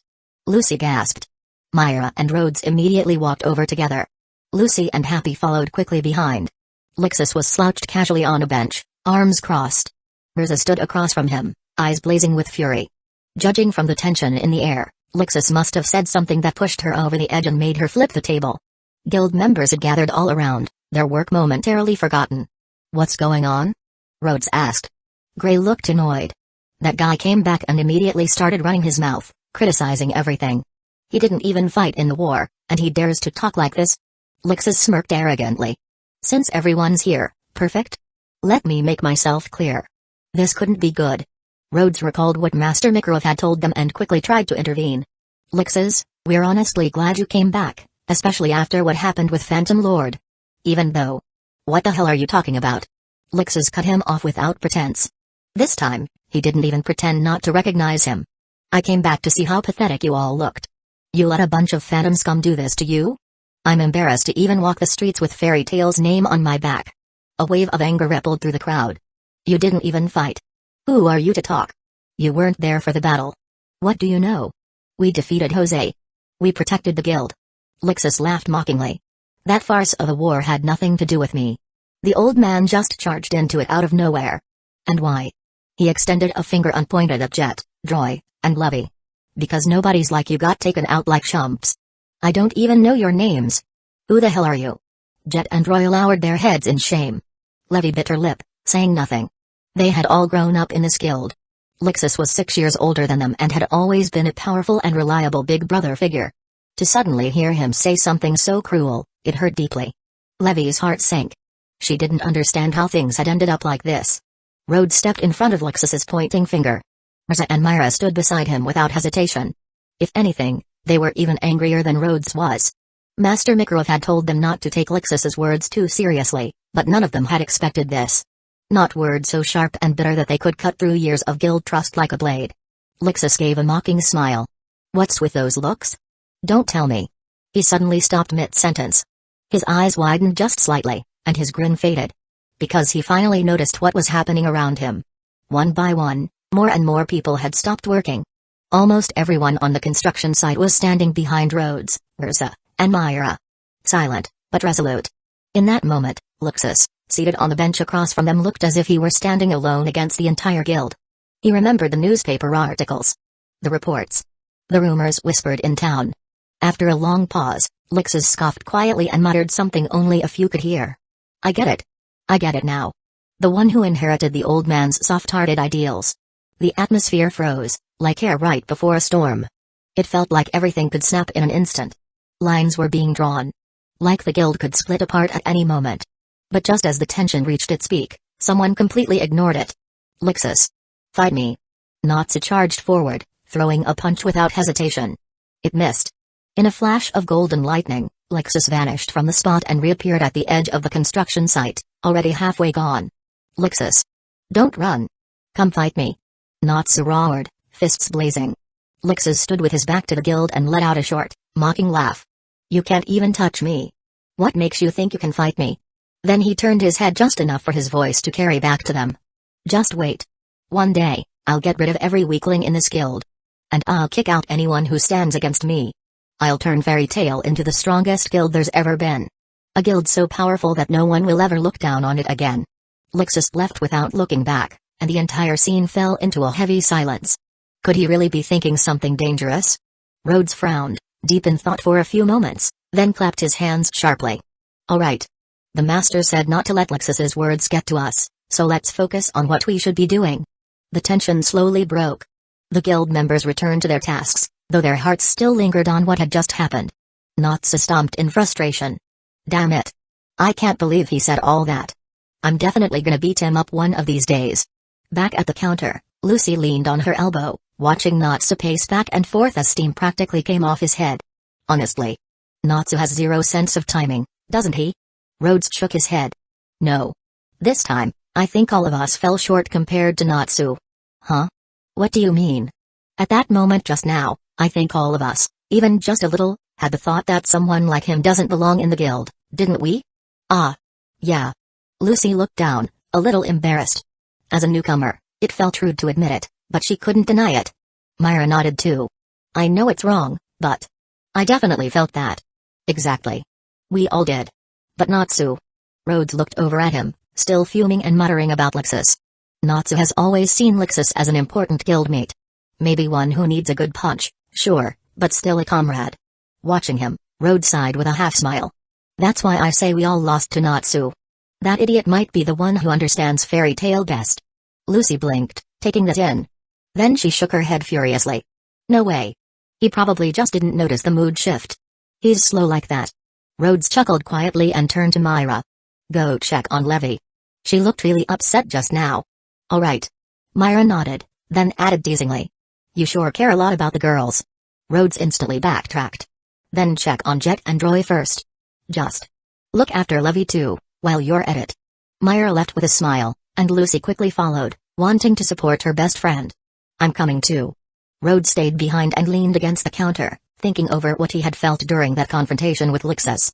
For just a moment, it was like he had heard the voices of everyone around him, felt their emotions, their anger, their sadness, their unity. It reminded him of Warren's magic, but this was something else. Was it an illusion? A hallucination? He muttered, frowning. No. It didn't feel unreal. It didn't feel false. He hadn't imagined it. He had genuinely heard everyone's voices. Could it be that he had awakened some kind of special magic? Chapter 365, Go to my house. My house is closed. Levy's mood improved a lot after being comforted by Myra and Lucy. Feeling a little lighter, she quickly decided to take on a mission, to both earn some living expenses and take her mind off things. Rhodes recommended a treasure hunting and puzzle-solving job that would suit the three of them well. The mission was to decipher a coded message left in the client's grandfather's will in order to locate a hidden family heirloom sword. The reward was 60,000 jewels, and the destination was a quiet town near Mount Hakobi. Not only Levy, but Lucy also found the task really intriguing. Unfortunately, teaming up with the trio meant the payout would be split, and Lucy still wouldn't have enough to cover her rent. Meanwhile, Risa had finished calming Natsu down. We should go take a mission too. Gray, Lucy, start getting ready. Already picked something? Lucy still wanted to ask Rhodes and Myra if they had suggestions. I checked the board earlier. Risa said, reaching over and pulling down a slip of paper. This one's still untouched. She slapped it down on the counter. It was a bounty mission, eliminate a magic cult causing trouble near Rubina's. The reward was a solid 500,000 jewels. Despite the name, the group wasn't a black magic cult. They didn't worship Ziref, they were just thugs who used magic for crime. Essentially, they were a more dangerous, organized bandit group. Lucy hesitated, her thoughts still tied up in finances. Mr. Rhodes, do you have any advice? Advice? Rhodes raised an eyebrow. Yeah. Figure out how to keep those three under control. Of course, Ursa had no trouble handling that kind of job. It was basically a high-ranking warrior babysitting a team of hyperactive Matira mages.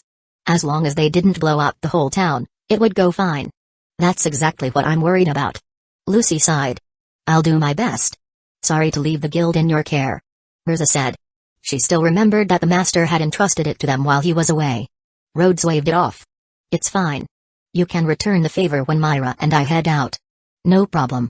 Mirza smiled, then suddenly added. Why don't we make this a permanent team? Like Myra and Rhodes. Natsu and Gray immediately bristled. Form a fixed team with him? Lucy clapped her hands. I'd love to team up more often, but I don't think we can be like Miss Myra and Mr. Rhodes. They only have 2 people. We have 5. Happy chimed in. That's not the point. Lucy groaned. Mirza smiled. It doesn't matter how many people we have. As long as we trust each other, that's enough. Mirza, Natsu, Gray. And then Lucy and Happy. Myra nodded with approval. Sounds like a great combination to me. I bet Master's going to have a headache. Rhodes muttered, watching the group, then added a warning. Just remember to keep the damage to a minimum. Start the fight outside the city. Don't cause trouble in town. Got it. They all answered. Rhodes wasn't convinced at all. Half an hour after they'd departed, Natsu slumped against the carriage window with a pale face. Mirza, why didn't you invite Rhodes to come with us? Lucy gently patted his back, trying to soothe him. Because Mr. Rhodes and Miss Myra are already a team. A couple's team, at that. She felt a little envious just thinking about it. Now that she thought about it, Elzik and Biska were kind of the same, but she'd heard Biska's confession had failed. That was a little unfortunate. Gray leaned back. Didn't you want to borrow one of Rhodes' crabs again for the trip? Happy answered in his place. He forgot this time. It was just like people who occasionally got carsick and forgot their motion sickness patches. Natsu was worse though, he constantly forgot that he even got motion sick. Serves you right. Gray muttered. Still worried? Myra leaned over and waved her hand in front of Rhodes' face. Rhodes caught her hand mid-wave and gently sandwiched it between both of his. I'm just thinking, how much funding will the master be able to bring back? Will it cover the damages? Myra placed her free hand on top of his. Sometimes, you need to have a little more faith in everyone. Rhodes smiled faintly, moving his hand to the top of the pile. It's because I do have too much faith in them. Myra grinned and moved her hand back to the top again. The 2 of them passed the time like bored kids, playing a quiet round of cat's paw on top. Stacking their hands and then switching to gentle slaps across the backs of each other's hands. All right. Time to get back to work. Rhodes said, stretching his arms before heading toward the lumber. I'll help too. Myra followed with a smile. The sight of her, dressed in a flowing red dress, her soft hair tied half up, long graceful arms carrying wooden planks across the dusty work site, was a strange kind of stunning. Even knowing she was a demon didn't lessen the effect. If anything, the contrast made it even more eye-catching. Not wanting to be outdone by Myra, the other guild members started working harder themselves. One after another, they all began shouting slogans like Elfman, trying to psych themselves up. Even Nab, known for lingering in front of the mission board all day, cut down his browsing time drastically. Lucky wiped the sweat from her forehead, paused to glance at her busy companions, and found herself wondering, was this all part of that couple's plan? Then again, it wasn't worth overthinking. Better to focus on rebuilding the guild. Still, were they really trying to win over Sister Myra by working so hard? As the red sun dipped low in the western sky, the day of hard labor finally began to wind down. The first floor of the new guild hall had the bare bones of its framework now. There was still a long way to go. Everyone knew when to stop and rest, but the tavern couldn't open right away. Myra, Rhodes, Lucky, and the others in charge needed to shower unchanged before going anywhere near the kitchen or food. Otherwise, they'd be kicked out on site for showing up covered in dust and sweat. Since there were no bath facilities on site, Lucky and the other girls made their way back to the dorms. As for Rhodes and Myra, let's go to my place. It's closer, he offered casually. Myra shot him a sideways glance. If I go to your place, I won't have any clothes to change into. You can wear mine. It was a practical suggestion. Though Rhodes immediately realized the flaw. He'd really messed up there. I should pick up a few sets of Myra's clothes to keep at my place. I already know her sizes anyway. But Myra wasn't buying it. Nope. Let's go to my place.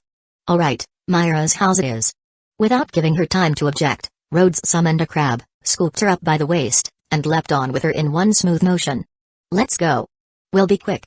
Myra blinked, a bit disoriented. Something about this felt off. After they'd been riding for a bit, she narrowed her eyes. Wait a second. Why are you coming with me? Rhodes paused just long enough to plan his response.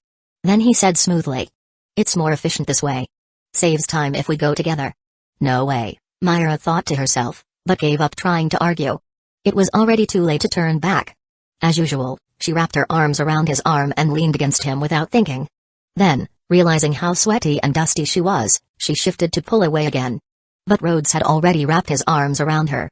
Well, everyone's filthy after a day of construction. Who's going to care? Honestly, even with the grime, Myra still looked adorable. Rhodes stared a moment too long and thought to himself. I kinda want to kiss her like this. Is that weird? Was this what it meant to have strange tastes? He wondered sometimes if he was secretly a bit of a pervert. Of course, there was no way Myra would let him shower with her. She pushed him straight into the bathroom with a firm shove. While he washed up, Myra took her time washing her hands and face. He'd brought the toiletries, after all, and definitely packed a clean change of clothes. That guy never forgot the details. Still, he showered awfully fast. If Myra didn't have a younger brother and sister growing up, she might have seriously doubted anyone could get clean that quickly. Chapter 366, Pervert. The bathroom in Myra's house was quite spacious, with 2 neatly organized sets of toiletries inside. The shampoo and body wash used by her and Elfman were different, and Myra's section even had a few extra jars labeled with things like body lotion and hydrating essence. It was basic common sense. If you didn't know what something was, you didn't touch your girlfriend's stuff. Just like you wouldn't use lipstick as a highlighter. For Rhodes, shampoo and soap were more than enough. Elfman wasn't home right now, so using his stuff was off limits. Which left him with only one option, Myra's. Since he'd been out working hard all day and was thoroughly coated in dust and sweat, his shower took a bit longer than usual. Not that it mattered to Myra. By the time he stepped out, Myra had already washed her face and was holding a small basket with a change of clothes. Rhodes turned back with a start. I forgot to grab my clothes. Myra grabbed his arm. Leave it there. I'll wash them later. Now out. Move it. She shoved him gently out of the bathroom. She looked so uncomfortable in her dirty clothes she seemed ready to dive into the water fully clothed. As the door closed behind him, her voice came through from inside. The hairdryer's on the table. Got it. Rhodes replied. He glanced around. Which table? It had to be her room. Sure enough, Myra had not only prepared the hairdryer but had also left a magazine on the desk beside it, probably so he wouldn't get bored while waiting. It was the latest issue from yesterday. The cover model was Jenny from Blue Pegasus, wearing a red striped swimsuit and striking a very sultry pose. TCH. Bad taste. Rhodes muttered. He instantly understood Myra's intention. She wanted them to flip through the magazine together while drying her hair. Being in love for the first time, Rhodes didn't quite understand. Did normal girls really enjoy ogling other beautiful women with their boyfriends? Especially Jenny. Myra was always way too excited when it came to her. Rhodes quietly dried his hair and then sat cross-legged beside Myra's bed, slipping into a quick meditation. He had just enough time to complete 2 rounds of focused breathing exercises before the bathroom door creaked open. Myra stepped in, wrapped in a towel. Even though the towel was more secure than some of the skirts she wore, it somehow felt even more alluring. Her cheeks were slightly pink, though it was unclear if it was from embarrassment or just the warmth of the shower. She didn't say anything about Rhodes sitting on her bed. Instead, she sat down calmly in front of the vanity, one hand still modestly over her chest. Then she turned and looked at him. All right. Go ahead. Rhodes turned on the hairdryer and tested the temperature against his palm. Once it was warm enough, he gently began combing his fingers through her damp silver hair and drying it carefully. He had gotten quite good at this. Myra opened the magazine and flipped through it casually, sometimes glancing down at the pages, other times looking at their reflection in the mirror. Rhodes focused quietly on her hair, his expression relaxed and patient. Hey, look. Myra raised her voice slightly to be heard over the dryer. Look at what? He asked. What do you think of Jenny's swimsuit? Rhodes sighed and pouted playfully. I wouldn't know. You won't wear one and show me yourself. Geez. Who suddenly brings up swimsuits out of nowhere? Myra snorted. I'll show you next time we go to the beach. Rhodes sighed again. I feel like we planned that ages ago, but it never happened. That's because things keep coming up. Myra agreed, flipping another page. I really wanted to go too. We'll just have to wait until the guild's rebuilt. Yeah. Otherwise. Rhodes said with a grin. Starting tomorrow, I'll do the work of 2 people. Then I can exploit them with a clear conscience, just to finish construction faster. I'm in too. Myra raised her fist in mock threat. If they can't keep up with our workload, no food for them. Exactly. The two of them made their bold declarations in unison, then looked at each other through the mirror, and burst out laughing. But as Myra made that dramatic gesture, her bath towel slipped ever so slightly. She quickly grabbed it to hold it back in place. Rhodes, ever observant, let a hint of regret show in his eyes. But worried she might catch him staring, he immediately buried his attention back into the task at hand. What he didn't notice was the mischievous glint in Myra's gaze. After drying the last of her hair, Rhodes set the dryer aside and began tying up her hair with practiced hands. The new style he'd learned today might not be as refined as what Cancer could do, but it wasn't bad. Not bad at all. Using the small mirror Rhodes handed her, Myra checked the result and gave an approving nod. Sure, she could have done a better job on her own, but this one had emotional value. Knowing Rhodes styled it for her made her feel even happier. All right. Let me change clothes and then we can head back. Myra stood up and gave Rhodes a little push toward the door. Just as she reached out to close it behind him, the bath towel slipped and fell to the floor. Wait. Was this one of those classic rom-com moments? Rhodes froze. He didn't even blink. But then, he blinked again. What he saw wasn't exactly what he expected. Myra was already fully dressed in a black one-shoulder dress, the hem of which had been cleverly folded up and hidden under the towel. When the towel dropped, the dress unfolded with it, covering her completely. No bonus visuals. In fact, even her long legs were now covered.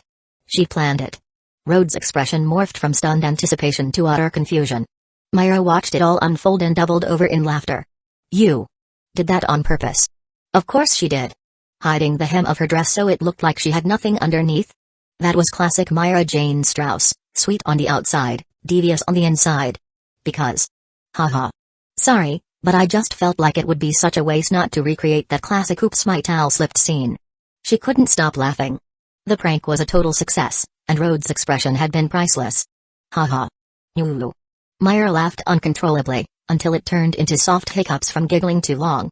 Rhodes watched her, helpless at first, but then he couldn't help laughing too. Eventually, unable to take any more, he leaned forward and kissed her to stop the teasing. Maybe he was being a little petty, retaliating out of embarrassment, but so what? Pulling off a prank like that deserved a little punishment. Myra was startled at first, but then her hands naturally wrapped around him. He moved closer. She backed up. But neither of them let go. She stumbled back against the edge of the bed, and he followed, tumbling down with her.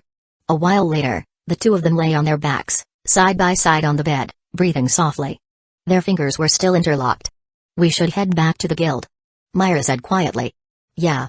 Rhodes exhaled, though a part of him wanted to pretend he forgot. But Myra was firm. If they didn't return soon, someone might get suspicious and come looking, and that would definitely be a disaster. Rhodes rolled over and stole one last kiss, deep and full of lingering reluctance, before helping her up. Myra lowered her gaze, adjusting the front of her top and smoothing out the layers underneath. She could feel his eyes still on her, burning with mischief. Annoyed and blushing, she gave him a soft shove. Stop staring. Let's go. This perv's hands have been getting bolder lately, she thought, face still flushed. Okay, we're going. Wait. Myra grabbed his sleeve and pulled him back again, her cheeks even redder than before as she fixed his collar. And maybe brushed off some imaginary dust that didn't really need brushing. If he's being shameless, maybe I'm not doing much better. Rhodes smiled knowingly and gently helped fix her hair, fingers light and affectionate. He had recently realized something. When it came to love, the mischief wasn't one-sided.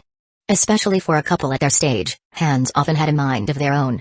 Once they were sure their clothes and hair were in order, the two left the house, walking side by side under the evening sky as they made their way back to the guild. Chapter 367, Where is your salary? The first day of August began with welcoming the return of the guild master. It was the height of summer, and the weather was only getting hotter. Worm had already started avoiding the construction site entirely, showing up only for meals. Rhodes and Myra's evil plan to have everyone work overtime was scrapped before it even started. They simply couldn't bring themselves to make the others toil under such a scorching sun. Though Rhodes did consider an even more twisted idea. Have everyone rest during the day and work through the night instead. Master Makarov is back. You've worked hard, Master. Everyone gathered with bright smiles to greet Makarov. Even though Phantom Lord was clearly at fault in the recent conflict, many still feared that, as one of the 10 wizard saints, Makarov might have been detained by the council for a while. The fact that he returned safely was cause for celebration.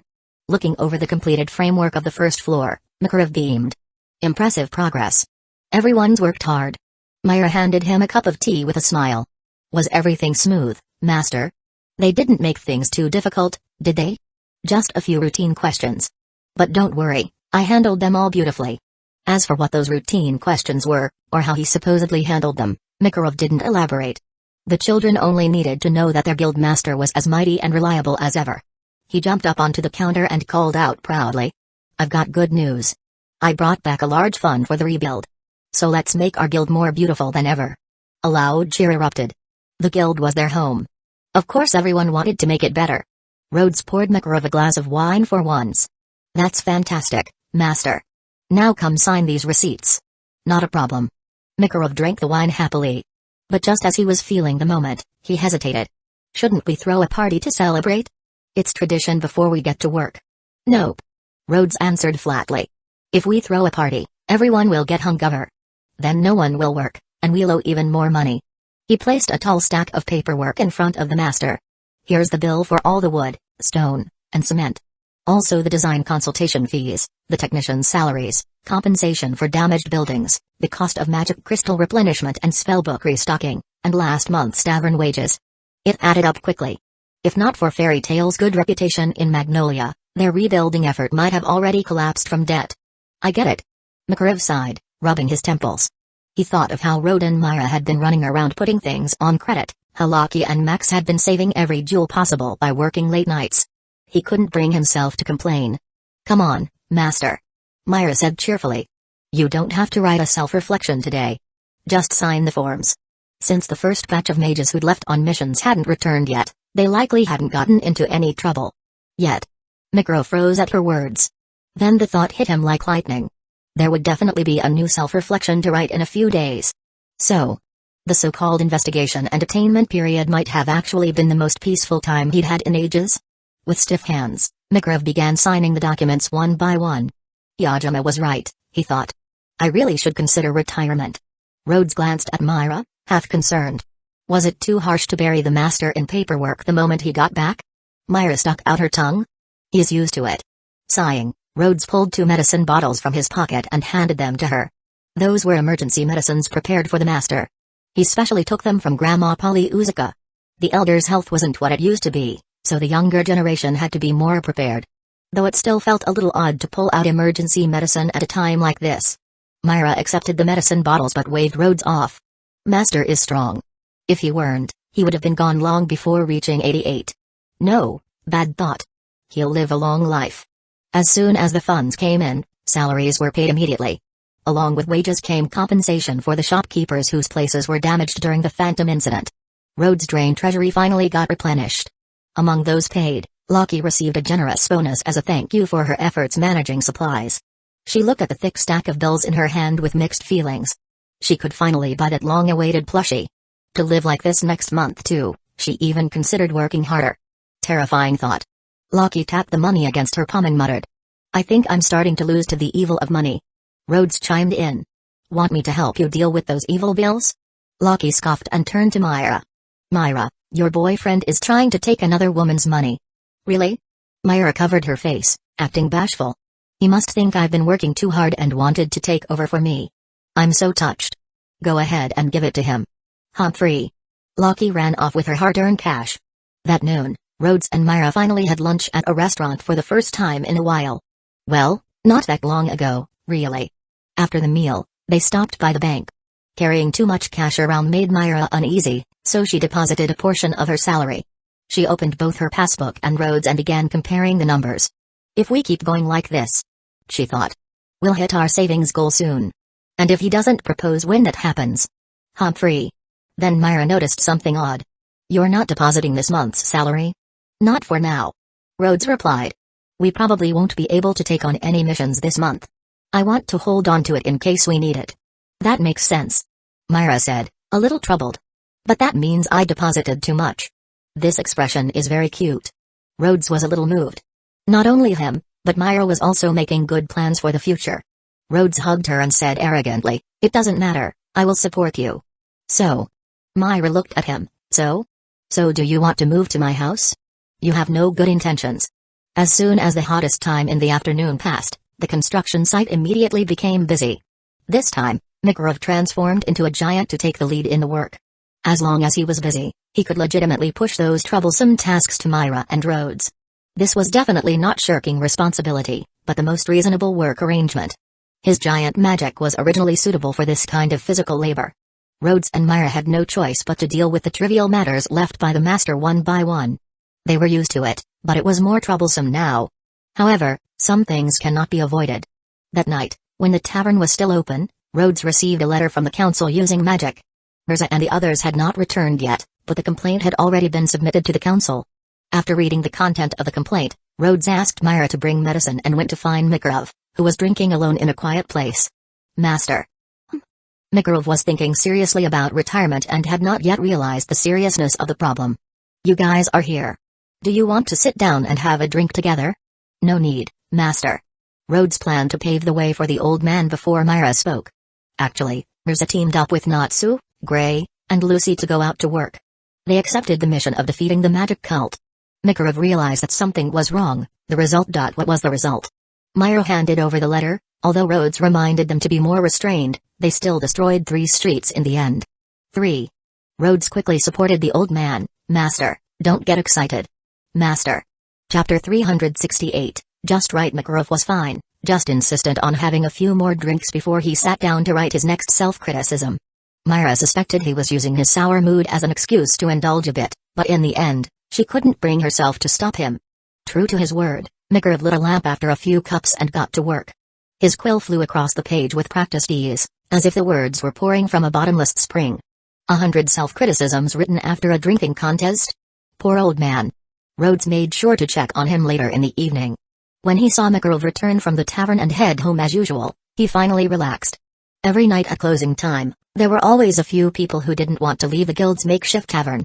Rhodes had to be the one to chase them out. At first, he tried to be polite. But after working together for a while, he started to speak more casually. All right, out you go. We're closing. What? Kicking us out already? Is that any way to treat your patrons? Someone shut Rhodes up already. A new, unwritten rule had formed in fairy tale lately. If you wanted to stay in the tavern a little longer, you had to beat Rhodes in a fight. But no one ever followed through. They were all exhausted from a full day of work, and who had the energy to get knocked around before bed? The last time Kana got drunk and refused to leave, she tried it. And she got flattened. No one else had the guts to try after that. Come on then, if you're gonna fight, let's go. Rhodes cracked his knuckles. Oh, and pay your tab before you run off. Everyone grumbled and paid up. With work early the next morning, they knew they were better off heading back. On the way home, Visca and Max discussed the idea of hiring Mirza to beat up Rhodes just to break that ridiculous tavern rule. While wiping down the tables, Lockie asked teasingly. Hey, why are you always in such a rush to clock out? Going home for a sweet date with Myra? Rhodes sighed. We're training. Don't you want to get off work too? I think it's nice to create more value through labor. Alright, after you're done cleaning, you can stay and keep making wood planks. I'll help recharge your magic. I take it back. I refuse. This girl's mouth moved faster than her brain. Right now, the main focus of Rhodes and Myra's training was expanding their magical reserves. It just so happened that both of them shared the same goal.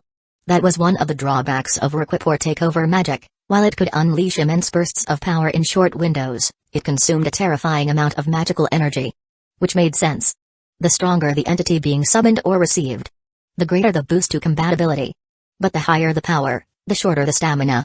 Most of the lights around the construction site were already out. Only 2 small lamps glowed dimly in the distance. The 2 of them sat cross-legged on the ground, facing each other with their eyes closed in meditation. This kind of training had become part of their nightly routine. Back before the guild was destroyed, Rhodes was even more ruthless with his practice, seizing every spare moment he could to meditate or refine his magic. According to Myra's estimate, if he kept this pace up, in another 2 or 3 months, Rhodes might have enough magic to rival even Mirza. Of course, knowing Mirza, she might make even more progress by then. Whoosh!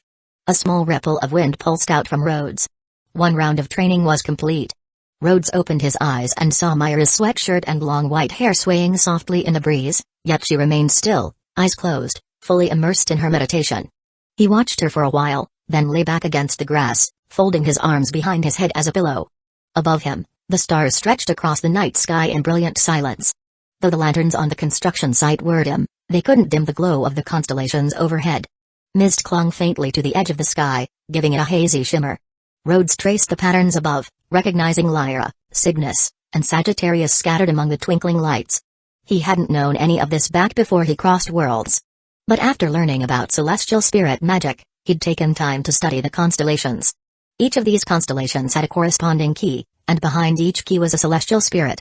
Technically speaking, celestials were measured in bodies, though he had heard some people call them pieces. Much like his own summoned monsters. Maybe that was just a reflection of how impersonally some celestial spirit mages treated them. But Lucy was different. She saw her spirits as friends, companions, family, even. Perhaps that was why she fit into fairy tale so well. She didn't summon power to use it. She bonded with it. Rhodes let his thoughts wander, idly wondering if Myra knew about the constellations too. If not, maybe he could show off a little later. Above it all, the moon caught his eye, thin and delicate, a crescent shape that reminded him of Myra's cheerful, toothy smile. He found himself smiling too, imagining if he connected just the right stars, maybe he could trace the outline of her face in the night sky. A familiar breeze stirred again. Myra stirred with it, slowly opening her eyes and ending her meditation. When Rhodes looked up, her smile, brighter than the stars or the moon, was the first thing he saw. Her long white hair fell around her shoulders, catching the starlight with a golden shimmer. She brushed her hair back with one hand, leaned closer, and asked playfully, "What are you thinking about?" "You." Rhodes answered without hesitation. She narrowed her eyes in mock suspicion. "Liar. It's the truth. But I'm right here beside you. Even if you're in my arms, I still miss you," Rhodes said softly, lifting his hand to gently caress Myra's cheek. "The stars looked beautiful tonight, but the moment you stepped into my view, I stopped caring about the sky." Myra pursed her lips, wanting to scold him for being so smooth, but the soft, unstoppable smile tugging at her lips betrayed her. "You're shameless," she murmured. "Don't you ever blush when you say things like that?" Rhodes met her eyes without wavering. "Maybe later. But not when I'm inspired." Blatant foul play. Myra let out a breathless chuckle, ran her fingers once through her hair, and leaned down to plant a gentle kiss on his lips. Rhodes didn't pull her into his arms this time. Instead, he stretched one arm across the grass beside him. Without a word, Myra nestled into the curve of his body and rested her head against his chest. Together, they gazed up at the night sky. In this kind of moment, surrounded by quiet warmth, a single kiss was enough. Anything more would have been too loud. "See there? That one. And that one, connect them like this, and that's Lyra," Rhodes whispered, pointing at the sky. "Which stars?"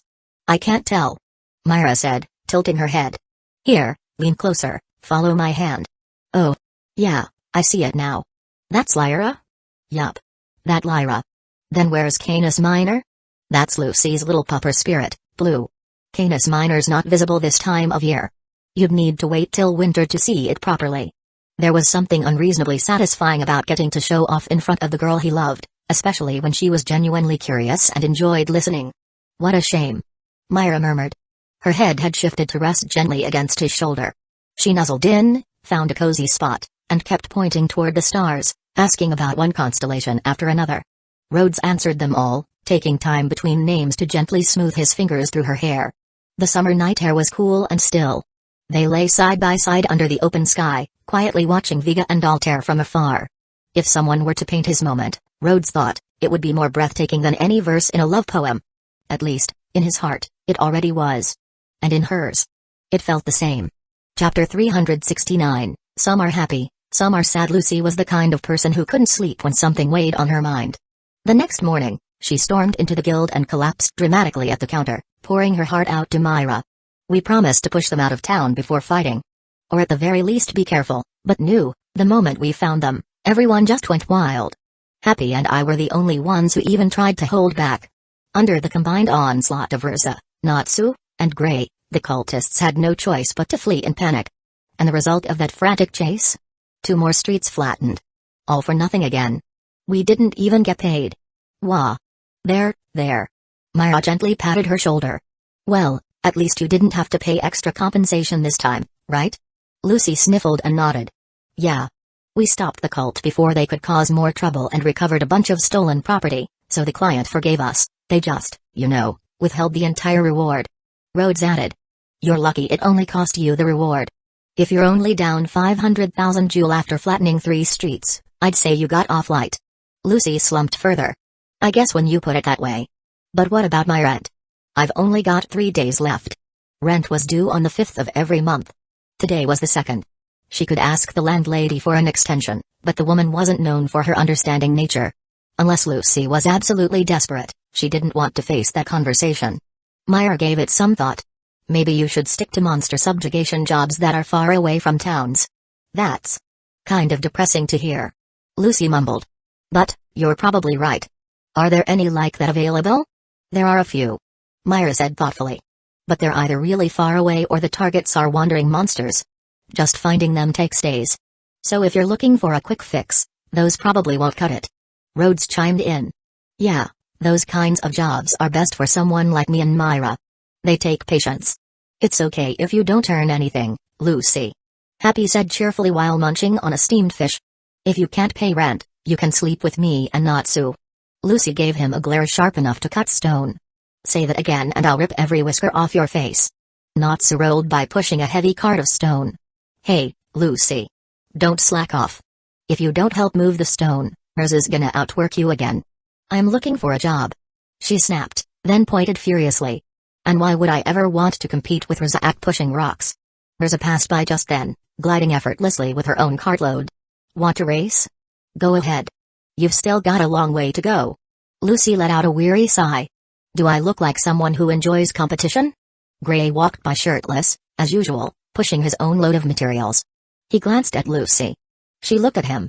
But instead of saying anything, he just sighed and kept walking. Come on. Lucy whined. Say something. Julia, who had been peeking from behind a stack of crates, bit her handkerchief in jealousy. Tears welled up in her eyes as she watched the interaction unfold. A love rival. It's happening right before my eyes. Lucy shivered for no reason. A sudden chill ran down her spine. Myra glanced at Gray, then Lucy, and tilted her head playfully. Is there something going on between the two of you? She asked, mimicking Happy's teasing tone, complete with a not-so-accurate tongue flick. Lucy shrieked. No, there isn't. Happy gasped. The fish slipped from his mouth, splashing soup all over his belly. Our line. Lucy, how could you take our line like that? Wah. He ran off wailing and huddled in a corner of the tent, heartbroken. Why are you crying over one line?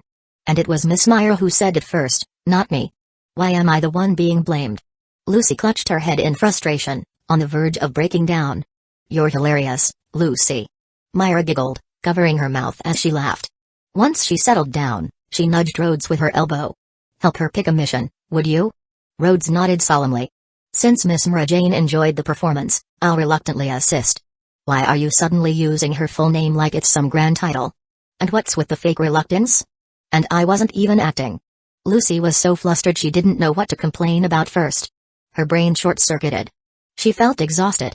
Myra chuckled even more at Lucy's spiraling meltdown, and since she was in such a good mood, she brought a freshly steamed fish to coax Happy back to life. Rhodes looked over at Lucy. Do you have a preferred type of mission? I recall you liked adventure requests. Lucy slumped in defeat. Yeah, I did like them, but I've done so many lately. At this point, as long as I can pay the rent, I'll take anything. Now that was a depressing line. Rhodes flipped through a stack of mission requests, stopping at one and handing it to her. Try this one. A newly opened billiards hall has been having trouble ever since it opened. Some guys keep showing up to stir trouble and wreck the place. It's scaring customers away. The job is to find a solution. A billiards hall? Lucy raised an eyebrow. Isn't that just asking for Natsu to smash everything the moment someone picks a fight? These are just small-time punks. Rhodes explained. The real troublemaker might be a rival business or some local gang leader trying to control the area. Worst-case scenario, a few pool tables get cracked, maybe a window or two, but if you can handle things without magic, it won't be a disaster. He leaned forward a bit. The tricky part is making sure they don't come back after you leave, or figuring out how to deal with whoever's pulling the strings behind them. You'll need more than just brute force. Think strategically. Ooh. So I have to come up with a plan? Lucy's eyes lit up with interest. That actually sounds kind of fun. She glanced at the reward listed 180,000 jewel. After splitting it with the team and adding what she had left in savings, it'd be just enough to cover her rent.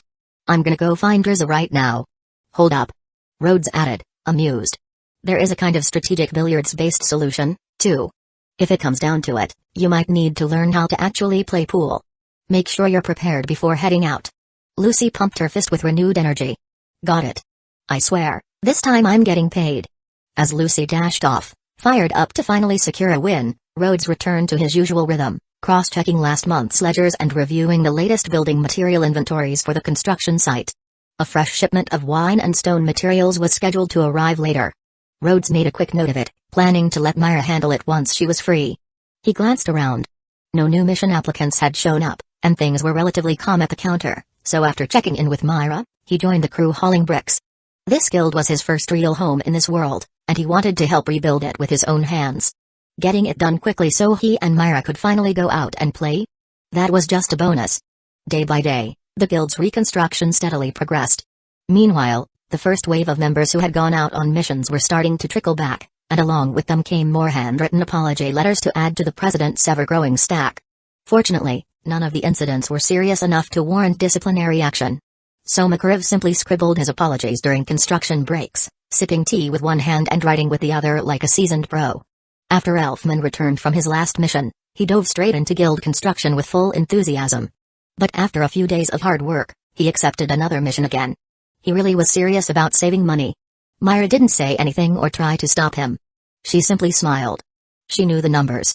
Based on the savings and mission earnings she quietly kept track of, she and Rhodes would reach their goal far sooner than Elfman. When that day came, she'd surprise him. When Lucy returned to the guild, she didn't look upset this time, just tired and a bit baffled. That was because, walking behind her, Natsu and Gray were each carrying a full-sized pool table with huge grins plastered on their faces. To make it more bizarre, Mirza was calmly wheeling a cart behind them with a sealed wooden crate on top. Inside? 2 full sets of billiard balls, and 4 cues neatly tied together. Chapter 370, Fatal Blow. Seeing what Natsu and Gray were carrying, Rhodes couldn't help but imagine several scenarios. Did they seriously wreck the billiard hall until only 2 tables were left, just to deal with a few street thugs? Welcome back. Thanks for your hard work. Myra greeted Lucy warmly from behind the counter. Did everything go smoothly this time? Lucy gave a tired nod. How do I put it? The outcome was a little different than I expected, but hey, at least I made enough to cover the rent. I get the feeling something interesting happened. Myra said with a smile, pouring Lucy a cold drink. Check it out. This is how you're supposed to play billiards. Natsu's voice rang out from across the hall. Hiya. Bang. Snap. The cue ball rocketed off Natsu's stick, crashed into the cluster of colored balls with explosive force, smashed into the bottom corner pocket, then shot out of the table entirely and broke one of the legs of Lucy's stool. Wah! Lucy shrieked as the stool collapsed under her, sending her tumbling to the floor. She picked up the rogue cue ball and hurled it back at Natsu. Natsu. Oh, thanks, Lucy. Natsu grinned as he caught it midair. Now I don't have to go pick it up. I wasn't helping you. Too late, Natsu had already passed the ball to Gray.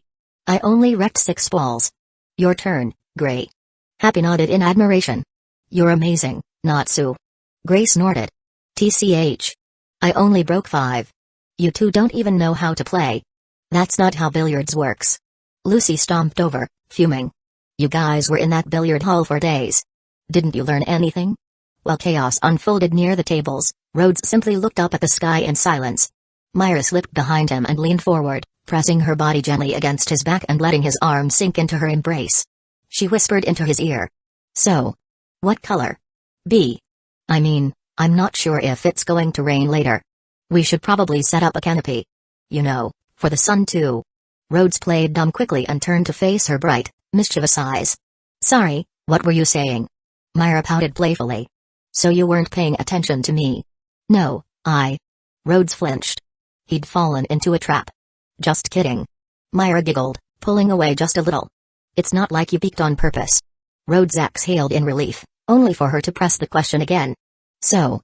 What color was it? I didn't see anything. Swear it. His tone was firm.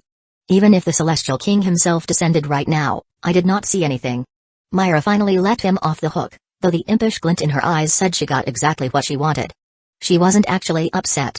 Teasing him like this was just too fun. Back by the pool tables, Lucy, having suffered yet another disaster, tried to argue, but clearly her intentions were misunderstood. Huh? Lucy, you wanna play too? Gray asked, as he casually wiped chalk dust off the tip of his cue. Come on. He added. I'm in the middle of a bet with Natsu. Loser has to take off one piece of clothing. What? No way. Why are you betting something like that? You don't even know the rules. And you're practically already naked. What's it matter? It's all about having fun. Gray grinned. Watch this. With another unnecessarily powerful swing, Gray launched the cue ball straight into the side pocket. Unfortunately, the cue ball didn't stop there. It ricocheted out of bounds and hit Macau square inches, the family jewels, from behind. Macau and his cart toppled over, spilling the entire load of bricks across the ground in a crashing mess. A shrill, piercing scream echoed across the entire construction site. When Rhodes saw Macau curled up on the ground in that unforgettable pose, Rhodes winced deeply. A surge of sympathetic pain shot through his spine, and he even felt the sudden urge to throw his arms around Myra for comfort. Ah! Myra covered her mouth in surprise. She truly did feel sorry for Macau, but she couldn't stop herself from chuckling.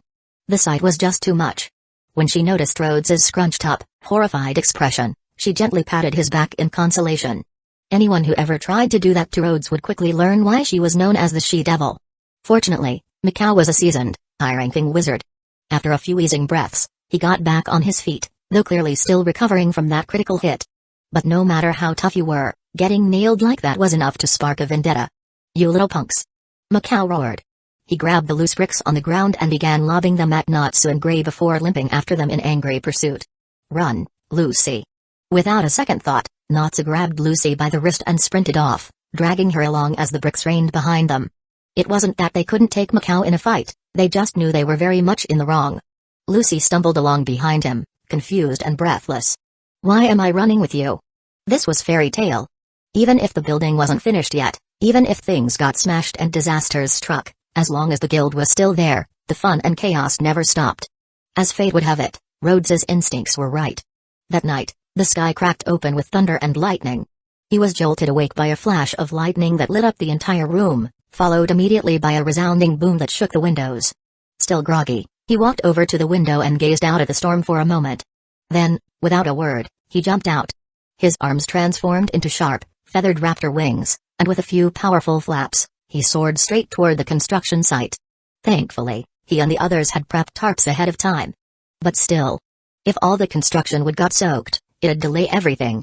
He landed hard and immediately got to work, yanking a large tarpaulin over one of the wood piles. He weighed it down with bricks at the edges to stop the wind from catching it. Through the rain and wind, he saw figures running toward the site. Mirza arrived first, followed by Loki, Biska, and several of the girls from the dorm. Not long after, Myra came too, soaked but determined, as did Gray, Macau, Wakaba, and the other level-headed veterans. They all arrived without needing to say a word. No coordination. No instruction. Just one glance, a smile of acknowledgement. And then everyone jumped into action. "Let's move." Rhodes barked over the storm. Everyone scrambled, covering stacks of stone, planks, and tools with waterproof sheets, securing them under heavy bricks and rope. The thick, humid air clung to their skin, and the downpour soaked them to the bone, but no one slowed down. Another low rumble of thunder rolled across the sky, and with it came a cascade of thick raindrops. They pelted the tarps with a heavy clack clack clack, and in the blink of an eye, the rain turned into a full downpour. A group of soaked wizards huddled together beneath the canvas tent behind the temporary counter. They watched the midnight rain curtain fall, the small lanterns flickering warmly through the storm, and despite the weather, smiles gradually spread across their faces. It was peaceful. Rhodes reached for a dry coat and draped it over Myra's shoulders, wrapping it around her thin nightgown. Then he pointed to a half-submerged shirt flapping around in the mud. "Gray, doesn't that look like one of yours?" Gray glanced down at his bare chest and clutched his head. "Crap. That is mine. Ice make, fishing rod." In a smooth motion, Gray conjured a rod of ice.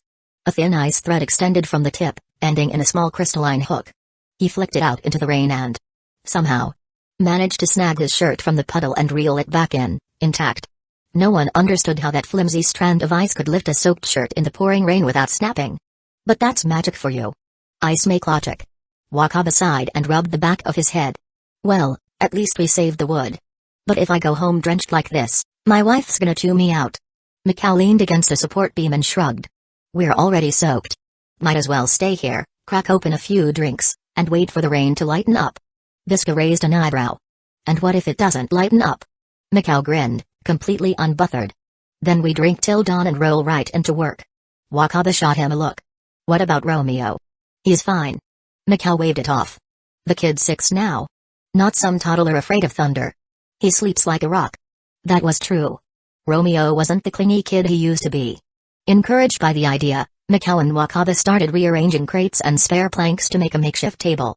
Then, with expert precision, they roped Lockie into fashioning some quick stools with her magic. As soon as they settled down, Mikkel slammed the table with dramatic flair. "Rhodes. We're working you overtime tonight." Rhodes gave a dry chuckle. Sure. Glad to know you all still remember I exist." With a wave of his hand, Rhodes summoned a few barrels of ale and brought out some pro snacks from his storage. Technically emergency rations were warm, but he could always restock tomorrow. Everyone crowded around the table, raising their mugs with grins on their tired, rain-soaked faces. For the rainy night feast. For the first time making Rhodes pull overtime. For the new fairy tale guild. Cheers. They shouted in unison, and their laughter echoed warmly under the storm-soaked sky. Chapter 371, Fairy Tale Branch. Mikkel was all talk, but it turned out he really did stay overnight just like he said. Some people had dozed off slumped over tables, others lay on benches or leaned against the makeshift counters. Rhodes had taken the latter option. A warm blanket covered Myra, who had curled up against him during the night. Her soft body pressed against him through the thin fabric of her nightgown, and Rhodes instinctively held her close, probably worried she'd catch cold. Myra, in turn, hugged him tightly too. Maybe she was cold, or maybe it was just comforting. Rhodes vaguely remembered she had a big pillow back in her room. He wasn't sure if Myra mistook him for the pillow. Or if the pillow was just missing out. Honestly, either way felt like a win. Myra stirred. She nuzzled into his arms, then slowly opened her eyes. The puzzled look she gave him said, "Why is this pillow firmer than usual?" She was still groggy, adorably so. Rhodes had the sudden urge to kiss her. And he did, gently brushing his lips against her forehead. That woke her up in a flash. Myra looked around in a fluster, only relaxing once she confirmed that everyone else was still fast asleep. Then, she leaned over and planted a soft kiss on Rhodes' cheek before quietly getting up. As she rose, Rhodes realized his shoulder had gone stiff. He instinctively reached to stretch, only to hurriedly pull the blanket back over himself, a bit embarrassed. Myra blinked, immediately catching on. They had slept in the same room many times before, and after getting together, close contact like this was hardly unusual. Still, if this sort of reaction only happened once or twice, maybe it was Rhodes' own fault. But 3 or 4 times? Well, maybe she should reflect on whether she was teasing him too much. Not that here was the place for anything else. With a rosy smile, Myra sat down beside him and gently kneaded his shoulder. "Does it hurt?" Rhodes shook his head. "Nope. This feels like a reward." Her soft but surprisingly firm hands pressed into his shoulder muscles, and Rhodes couldn't help but let out a satisfied sigh. Once his nerves relaxed and his head cleared, he folded up the blanket and stood beside Myra, watching the post-rain morning unfold just beyond the tent's edge. In the corner of the tent, Visca cracked one eye open and peeked at the couple's backs, her gaze filled with quiet envy. Why didn't Alzek show up last night? If he had. Maybe. No, he probably wouldn't have dared to be so bold anyway. Visca sighed silently to herself. When will we ever catch up to Myra and Rhodes? Those two are already saving money for a home. They'll probably be married soon. I'm so jealous. The sun had just peeked over the horizon. The sky was a brilliant, cloudless blue, and golden light spread across the hillside, gleaming off the tarps that now protected the construction site.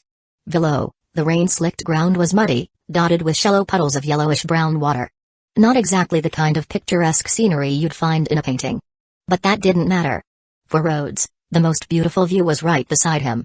Myra suddenly tugged his sleeve and pointed toward the clearing. "There's the master." Sure enough, Mikhail was sprinting toward the construction site at full speed. "Oh no. The lumber, cement, I forgot to cover it last night." The old man dashed across the grounds in a flurry of panic, leaping over obstacles, dodging puddles, his small frame moving with a surprising agility that belied his age. Myra called out gently. "Careful, master. The ground's slippery." "Huh?" Mikhail tried to stop, but his momentum betrayed him. His feet slid on the wet ground, and bang, he smacked headfirst into the side of the temporary counter. Everyone else in the tent jerked awake. "What? Who the heck's making all that noise this early?" "You're the one making all the noise." A bunch of cranky guild members sat up, groaning and cursing as they woke, only to immediately start arguing and brawling like they hadn't just spent the previous night drinking together in perfect harmony. Mikhail peeled himself off the counter where he crashed headfirst and smiled, teary-eyed with pride. "Wonderful. You're all so reliable." Late the next morning, Natsu finally arrived. His small wooden house was farther out near the edge of town, so he'd missed the chaos. The moment he saw everyone else's rumpled clothes, except Gray, of course, it was obvious they had spent the night at the construction site. "What? You all had a sleepover without me?"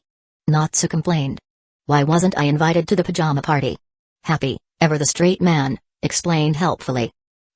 Because Natsu sleeps too deep. Not even thunder could wake him.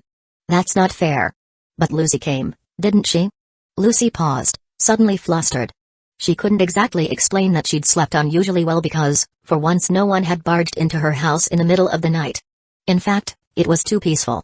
And that made her suspicious. Well, I did want to join too, she admitted. I like hanging out with everyone.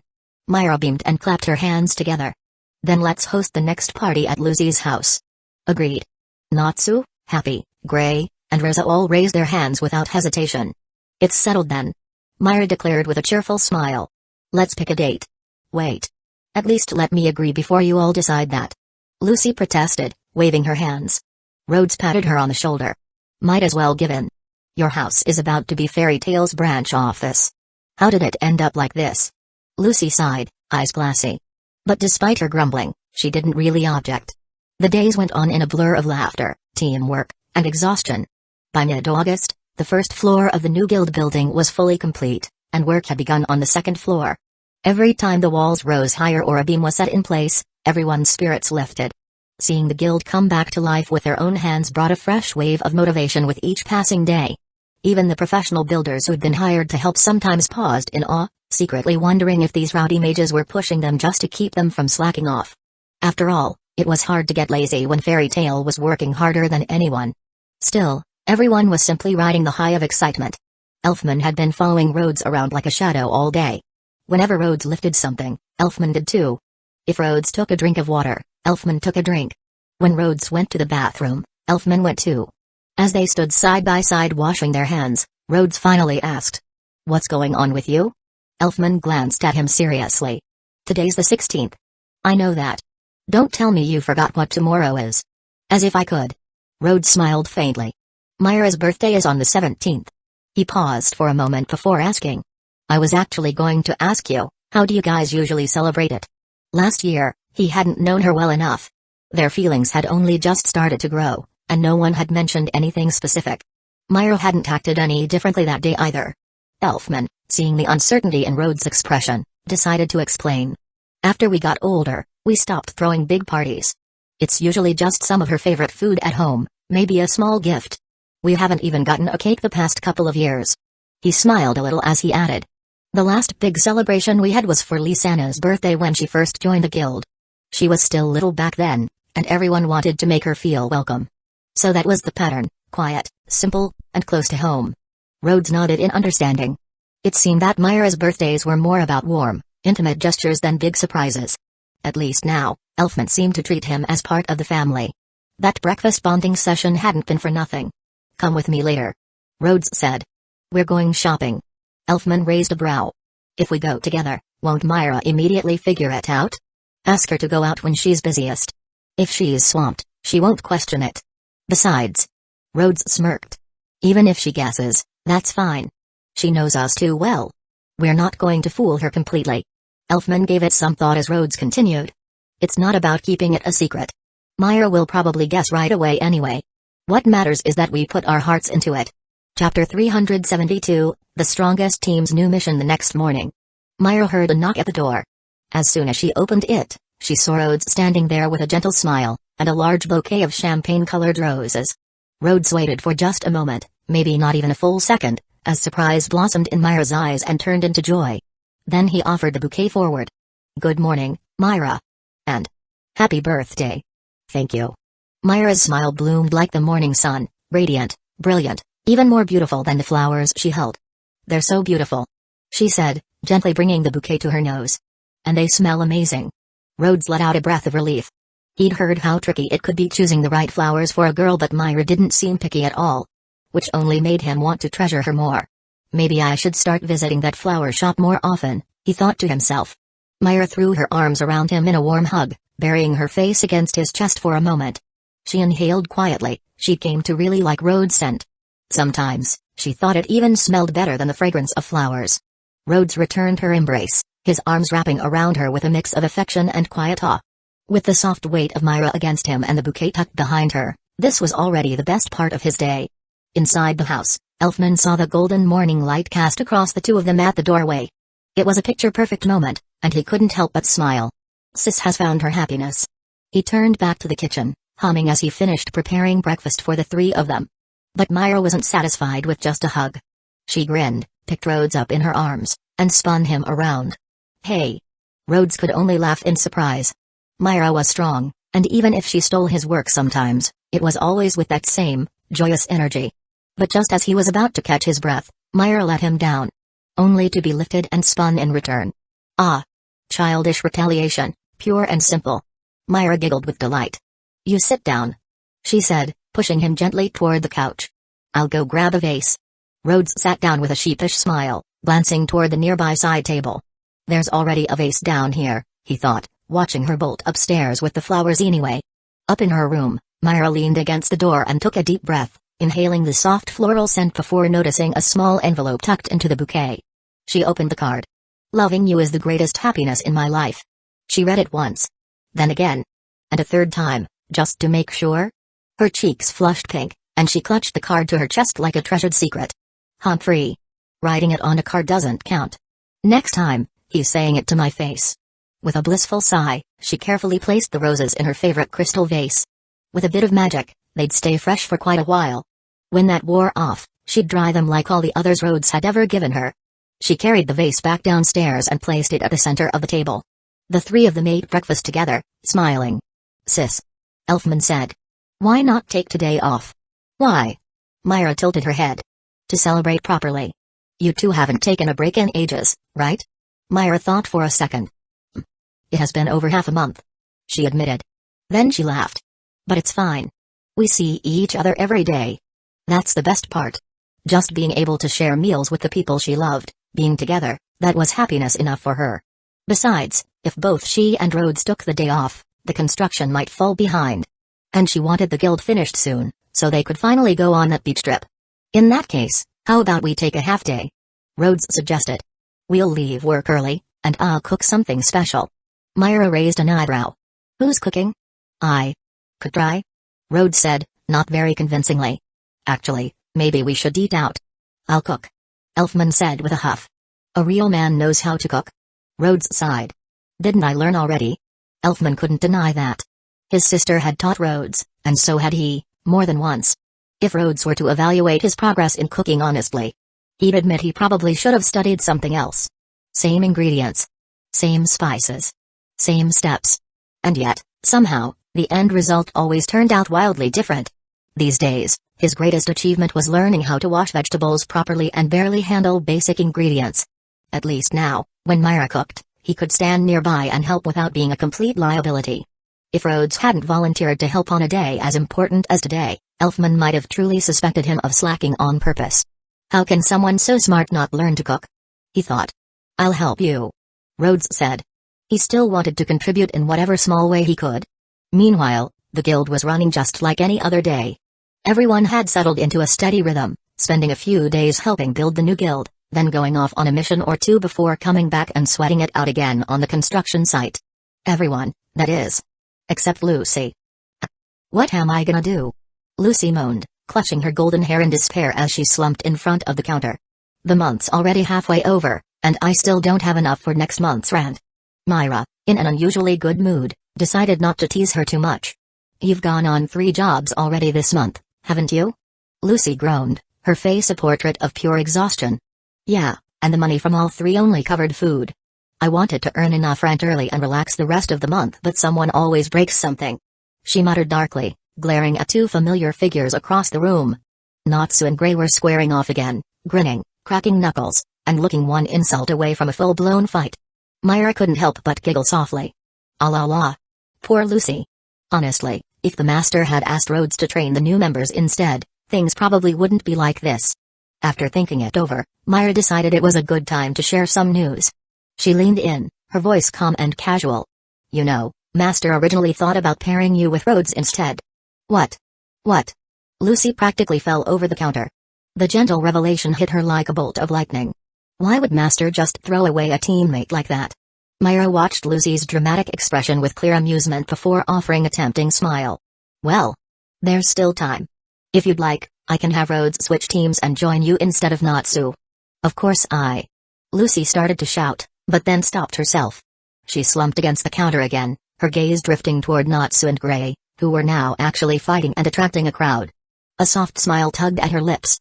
"I'm almost used to them by now," she said. "It's fine this way." "It really is." Just as Lucy finished speaking, Natsu's slipper flew across the room like a homing missile and smacked her right on the forehead. The thud was loud enough that Lucy nearly toppled over. "Oh!" she yelped, rubbing the red mark now blossoming on her forehead. With teary eyes, she turned to Myra. "Miss Myra. On second thought, maybe you should switch him out." But Lucy just said no. Myra said with a laugh, covering her mouth. Her amusement only grew. Lucy was always a riot, and even more so when Natsu was around.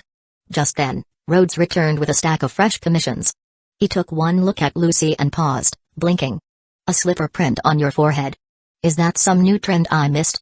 "It is not," Lucy said indignantly, quickly trying to sweep her bangs over the mark. Myra reached out to take the documents from Rhodes and flipped through them. "Any commissions in there that might suit Lucy's team?" "There's one that's a little like the billiards hall gig," Rhodes said. "Might take longer, but the objective's similar. Let them decide." "I'll take it," Lucy blurted out immediately. According to the team's rotating decision rule, it was her turn to choose the mission anyway. And honestly, she didn't care if it took longer, as long as she could earn rent. The billiards job had worked out. Kind of. She leaned over the task sheet and studied it carefully. "Revive a struggling theater," she read aloud. Sure enough, the request came from the Shazad Theater in Omnibus City. The theater had fallen on hard times due to a string of poorly received performances. The client was hoping for a creative solution from the Guild of Mages. Chapter 373, Birthday. Rhodes didn't quite understand why a theater in trouble would turn to wizards. If the shows were getting bad reviews, shouldn't they be hiring a better screenwriter or cast? What could a wizard do? Use charm magic to trick people into filling seats. Still, desperate as the client might be, it wasn't illegal or unreasonable. And as long as it fell within guild rules, they had a duty to complete the mission. Helping ordinary people through magic and earning rewards in return, that was the foundation of a wizard's work. Lucy was full of confidence. For a theater troupe, Natsu's flames and Gray's ice magic can create amazing stage effects. I've got Lyra, who can sing beautiful songs. With all of us together, putting on a magical performance will be a breeze. Then good luck, Rhodes said dryly. He could already see the flag being planted. Lucy cheerfully ran off with the commission to find Natsu, eager to leave immediately. But Natsu had other ideas. He dragged her to help haul bricks first, saying they had to meet their day's work quota before setting out. Lucy groaned and accepted her fate. Meanwhile, Rhodes and Myra made guesses about how Lucy's job might turn out, then headed to the guild's job board to post a few new listings. Once that was done, Rhodes didn't head back to hauling bricks. Instead, he slipped behind the counter to help Myra with the paperwork. Elfman took over his share of brick lifting and praised him with a thumbs up. "That's manly." The three of them, Rhodes, Myra, and Elfman, worked hard, determined to finish up and clock out early. Myra, naturally, went along with them.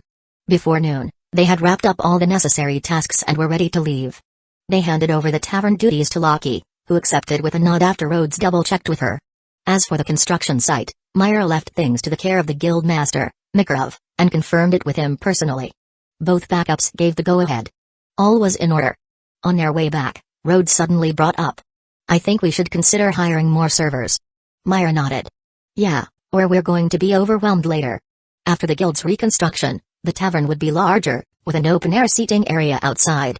Not to mention the upcoming pool area, the chess and card room, the gym. There was no way the two of them could handle all of that alone. They immediately began discussing whether they should recruit from within the guild or hire civilians from town, and debated who among their guildmates might actually be suited to the job. Elfman, walking just behind them, sighed dramatically. "Can't believe I get off work early for once, and you two are still talking about work?" "Fine, let's talk about life, then," Rhodes said with a smirk. "Like, who in the guild would make the best girlfriend for Elfman?" "What about Loki?" Myra tilted her head. "If it were the old Elfman, maybe. But now that he's always yelling manly 24/7, she might run the other way." Elfman looked wounded. "You're the one who always said I wasn't manly enough. I was trying to live up to your expectations, sis." Rhodes ignored the protest and continued thoughtfully. "How about Levy? She might go for someone like you, strong, reliable, makes her feel safe just by being there." Myra tapped her chin. "But Levy's so small. She's not even as tall as Elfman's leg. If they stood next to each other, people might mistake them for father and daughter." "That's harsh," Rhodes said. The only one in the guild whose legs don't reach Elfman's knees is the master. Too far, man. Elfman groaned. And why are we even talking about me? Elfman demanded, throwing his arms up. It's my sister's birthday. Shouldn't we be talking about her? Alright then, let's talk about Myra. Rhodes was always easygoing when it came to conversation. So, Myra, who do you think would make a good girlfriend for Elfman? I think. Myra tapped her chin, pretending to be deep in thought. How about Ursa? That way I could bully her at will. Hey. Elfman groaned in defeat. Aren't we supposed to be talking about you, not me again? Seeing Elfman's frustrated expression, Rhodes and Myra burst into mischievous laughter. Poor Elfman, what could a loving sister and her partner possibly be plotting? Nothing evil, of course. Just a little light teasing for their favorite two. The three walked through town cheerfully, chatting and joking as they bought groceries for Myra's birthday lunch. Myra's favorite ingredients, broccoli and sardines, went into the basket first. Despite it being her birthday, Myra insisted on picking up beef for Rhodes and spare ribs for Elfman too. The birthday cake had already been ordered by Rhodes and Elfman the day before, and would be picked up later. Naturally, the party venue was Myra's house. Rhodes and Elfman washed up and started prepping the ingredients in the kitchen. Even though Rhodes had gotten a lot better recently, he still earned the occasional disapproving look from Elfman, who corrected him now and then. Don't forget to clean out the gills and gut the sardines properly. Elfman reminded while chopping vegetables. Outside the kitchen door, Myra leaned against the frame with a smile, watching the two most important men in her life preparing a meal for her. Her heart swelled with happiness. She noticed Rhodes struggling a little with the fish and asked softly. Want me to help? Rhodes, sleeves wet and hands covered in sardine scales, waved her off using his shoulder and back. Nah, we've got this. You go change into something nice and maybe put on a little makeup? Myra chuckled as she was gently nudged away and walked upstairs. So many strange things were happening today. She'd been kicked out of her own kitchen, and Rhodes was actually listening carefully to Elfman's instructions? It was a miracle. Finally, after some clumsy yet determined teamwork, the Elfman and the almost brother-in-law finished cooking the last dish. Meanwhile, Myra had taken Rhodes' suggestion seriously. She changed into a soft, elegant outfit and sat patiently at the dining table, awaiting their arrival. When Elfman stepped out of the kitchen with a steaming plate in hand and saw his sister sitting there, his eyes went wide, and he nearly dropped the dish. Sis. It wasn't that Elfman was overreacting, Myra's current appearance was just that overwhelming. Her long, silvery white hair was tied back in a high ponytail with a dark red headband. She wore a daring black vest that accentuated her figure and a pair of matching crimson shorts. Her legs were wrapped in black knee-high socks, finished with sleek high heels. It was a full return to her demon Red Jane look, bold, fierce, and commanding. The moment she crossed her legs and glanced up with that old glint in her eyes, Elfman could almost hear himself getting scolded like in the old days. You're dragging your feet again, Elfman. She snapped, voice sharp like a whip. Bring the food over. Now. Why yes, sister. Elfman responded instinctively, his tone and posture reverting to his childhood self on the spot. And you. Myra turned to Rhodes and pointed to the seat beside her, slapping the cushion lightly. Sit. Here. Now. Coming, ma'am. Rhodes grinned as he slid into the seat beside her, unfazed by the act. He playfully bumped shoulders with her, entirely at ease. Elfman gave him a sympathetic look as he turned back toward the kitchen to grab more dishes. Maybe it was better to stall a bit longer. Clean up. Maybe reconsider some life choices. Myra planted her hands on her hips and narrowed her eyes at Rhodes. What's with that look? Huh? You got a problem with me? Not a single one. Rhodes replied smoothly, still smiling. There was no fear, how could there be? Myra's mock intimidation only made her more adorable in his eyes. Not to mention those legs. That waist. Everything. He wasn't sure where to look first. What are you staring at? Today's my birthday, my birthday. So, where's my gift? Myra's voice trembled for a second, betraying her flustered heart. She trailed off awkwardly, realizing she'd just demanded her present outright. Rhodes didn't miss a beat. With a flick of his hands, a small gift box shimmered into existence, presented with a grin. Myra huffed, but her eyes sparkled with anticipation. She opened the box. And inside was a delicate necklace she had admired once during a shopping trip. She'd seen it before, thought it was lovely, but didn't buy it. Said it didn't suit her. But this guy remembered. Come to think of it, hadn't he docked his own pay last week with some lame excuse? Her cheeks flushed pink. So that's what it was for. Chapter 374, Indescribable. What did she mean by it doesn't match? Rhodes didn't buy that for a second. He could absolutely tell how stunning it looked on her the moment she put it on. Ever since Myra decided to start saving money together with him, her spending habits had noticeably shifted. Even when she found something she truly liked, she would hesitate for a long time. If it wasn't a necessity, she'd usually talk herself out of it. And if the price was high, she'd let it go completely. How could anyone not fall for a girl who was wholeheartedly thinking about their future? Rhodes understood this frugality might slow their savings progress a little, but life wasn't just about the future. There was also the now, this moment, this very second. And right now, Rhodes couldn't wait to make her happy. Myra started to suspect that Rhodes really had learned some kind of mind-reading magic from Warren, the way he always seemed to know exactly what she was thinking or whether she liked something. But deep down, she knew the truth. It was just like when he gave her that bag after his trip. It wasn't magic, he had simply been paying attention to her. How was she supposed to keep up her old cool persona after this? Myra bit her lip, then shoved the jewelry box back into his hands and huffed. "You want me to put it on myself? So cute." Rhodes chuckled and gently took out the necklace. Myra turned around, lifted her hair, and presented the nape of her neck to him, waiting. "Humphrey. Classic son dear." Rhodes got up and stepped close behind her, looping his arms around to clasp the necklace at the front. Myra blinked in surprise, looking up slightly. Whoever designed the clasp clearly had a twisted sense of humor. It was ridiculously tiny and hard to fasten. As he worked, his fingers brushed against the back of her neck more than once. His breath danced along her skin, warm against her ears and collarbone. The tips of Myra's ears began to blush pink. Once the clasp was finally secured, Rhodes leaned in and pressed a soft kiss against her neck. Myra's heart skipped, and she immediately glanced toward the kitchen in a panic. Sure, it was a sweet gesture, but not something she wanted her little brother to see. When she looked back at Rhodes, he was staring at her with quiet admiration. "You're beautiful," he said, with complete sincerity. Even more so now, with that faint blush on her cheeks. The contrast was too perfect, her daring outfit and bashful expression, it was irresistible. Back in the kitchen, Elfman finally finished cleaning up and came to a new conclusion: maybe his sister wasn't reverting to her old self. Maybe she just had weird taste. Before Myra could scold Rhodes again for being too forward, he darted into the kitchen and urged Elfman to help him carry out the rest of the food. Once the table was set, Elfman pulled out a small box of his own and handed it to his sister. Inside was a bottle of perfume. Myra beamed as she accepted it. Honestly, she was just relieved he didn't get her something like a dumbbell. At least he still had some balance between muscles and manners.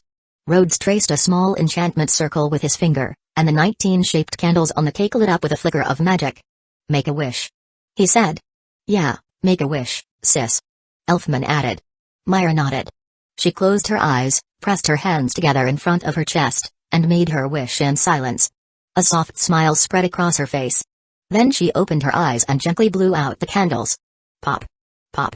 2 soft bursts rang out behind her, followed by a shower of colorful ribbons and confetti.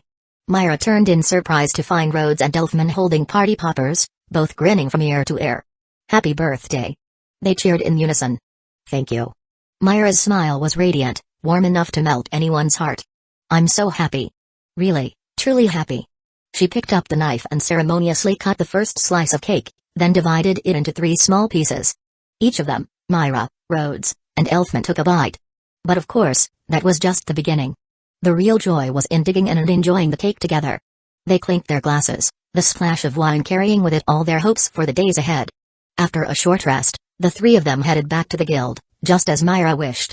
They left a few slices of the cake at home for dessert later, but packed up the rest to bring along and share with everyone at the guild. Myra didn't change out of her bold birthday outfit. She just threw on a light jacket to block the sun,